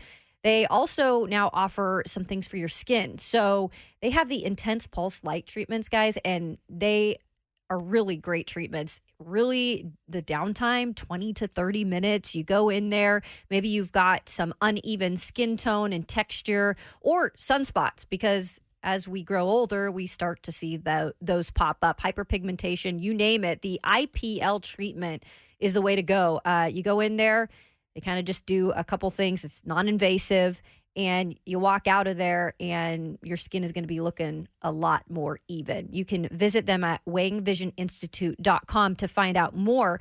Or maybe you're just interested in finding out about the process, or just in terms of LASIK surgery, anything to do with eye health, just going through a process like I did to make sure everything was okay. You can always go on Tuesdays. They do a free consultation, and you can go ahead and RSVP now. You just go online to wangvisioninstitute.com. I'm telling you guys, your eyes, your skin, everything, going to thank you for the long-term effects.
Wrapping up the show in London this morning, but the party is only beginning from the Admiralty. The Buck Rising show takes over in seconds.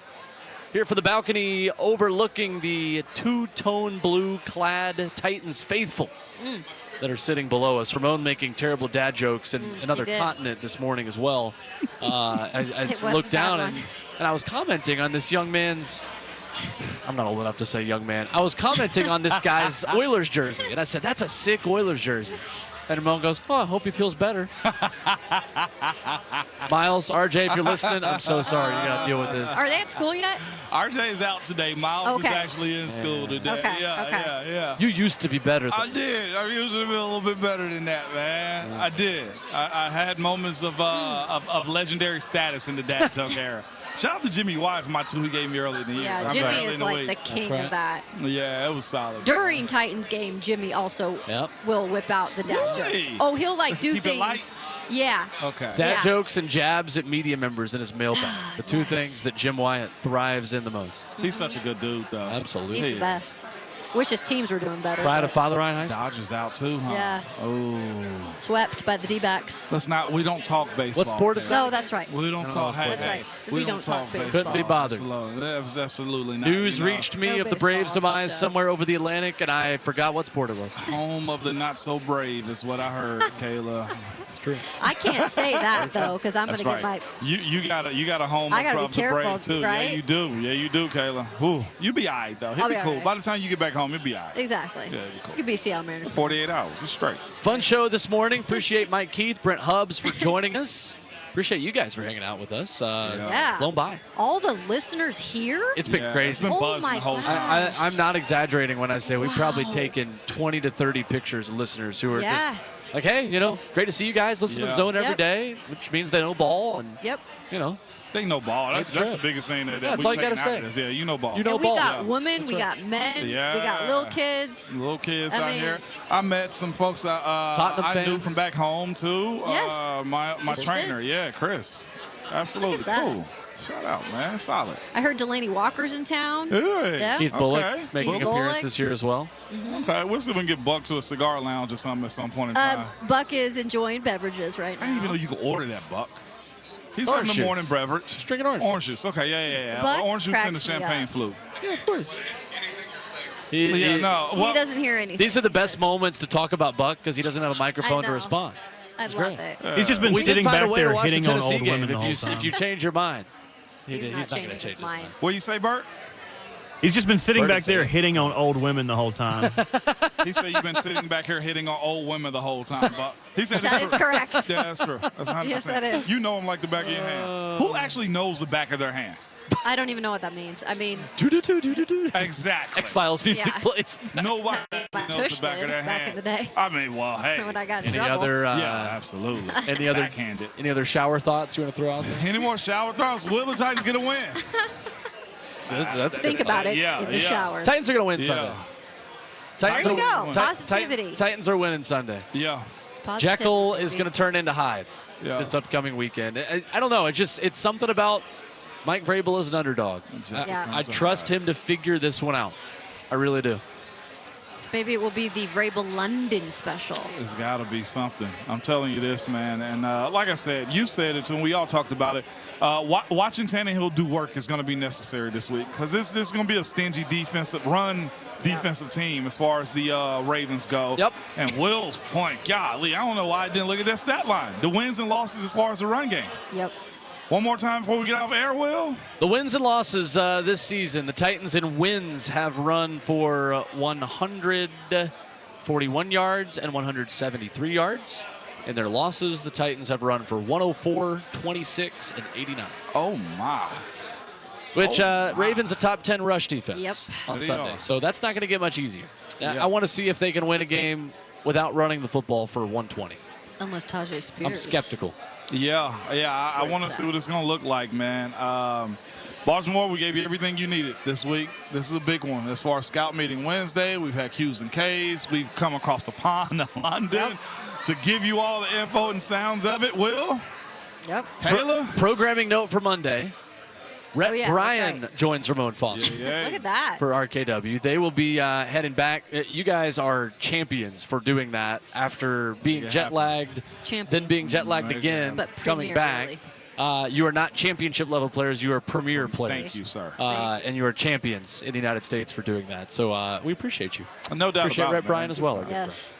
We are Hopefully back at it. We're alive. As a full show on Tuesday, the Buck Rising Show takes over right now from the Admiralty in London. We've got a great Titans crowd on hand, and they are going to be hanging out here for the next 3 hours with you. Ramon Foster in another continent now gives you some words of wisdom. Y'all know how we end the Fridays, man, going into the weekends. Hey, call somebody you hadn't talked to in a while, hug somebody, shake somebody's hand, have a random conversation. Will, Caleb, buy somebody a pint. There we go. Have Cheerio. a good conversation. But at all times, remember, your Twitter fingers and mic is always hot. Come on, you Titans.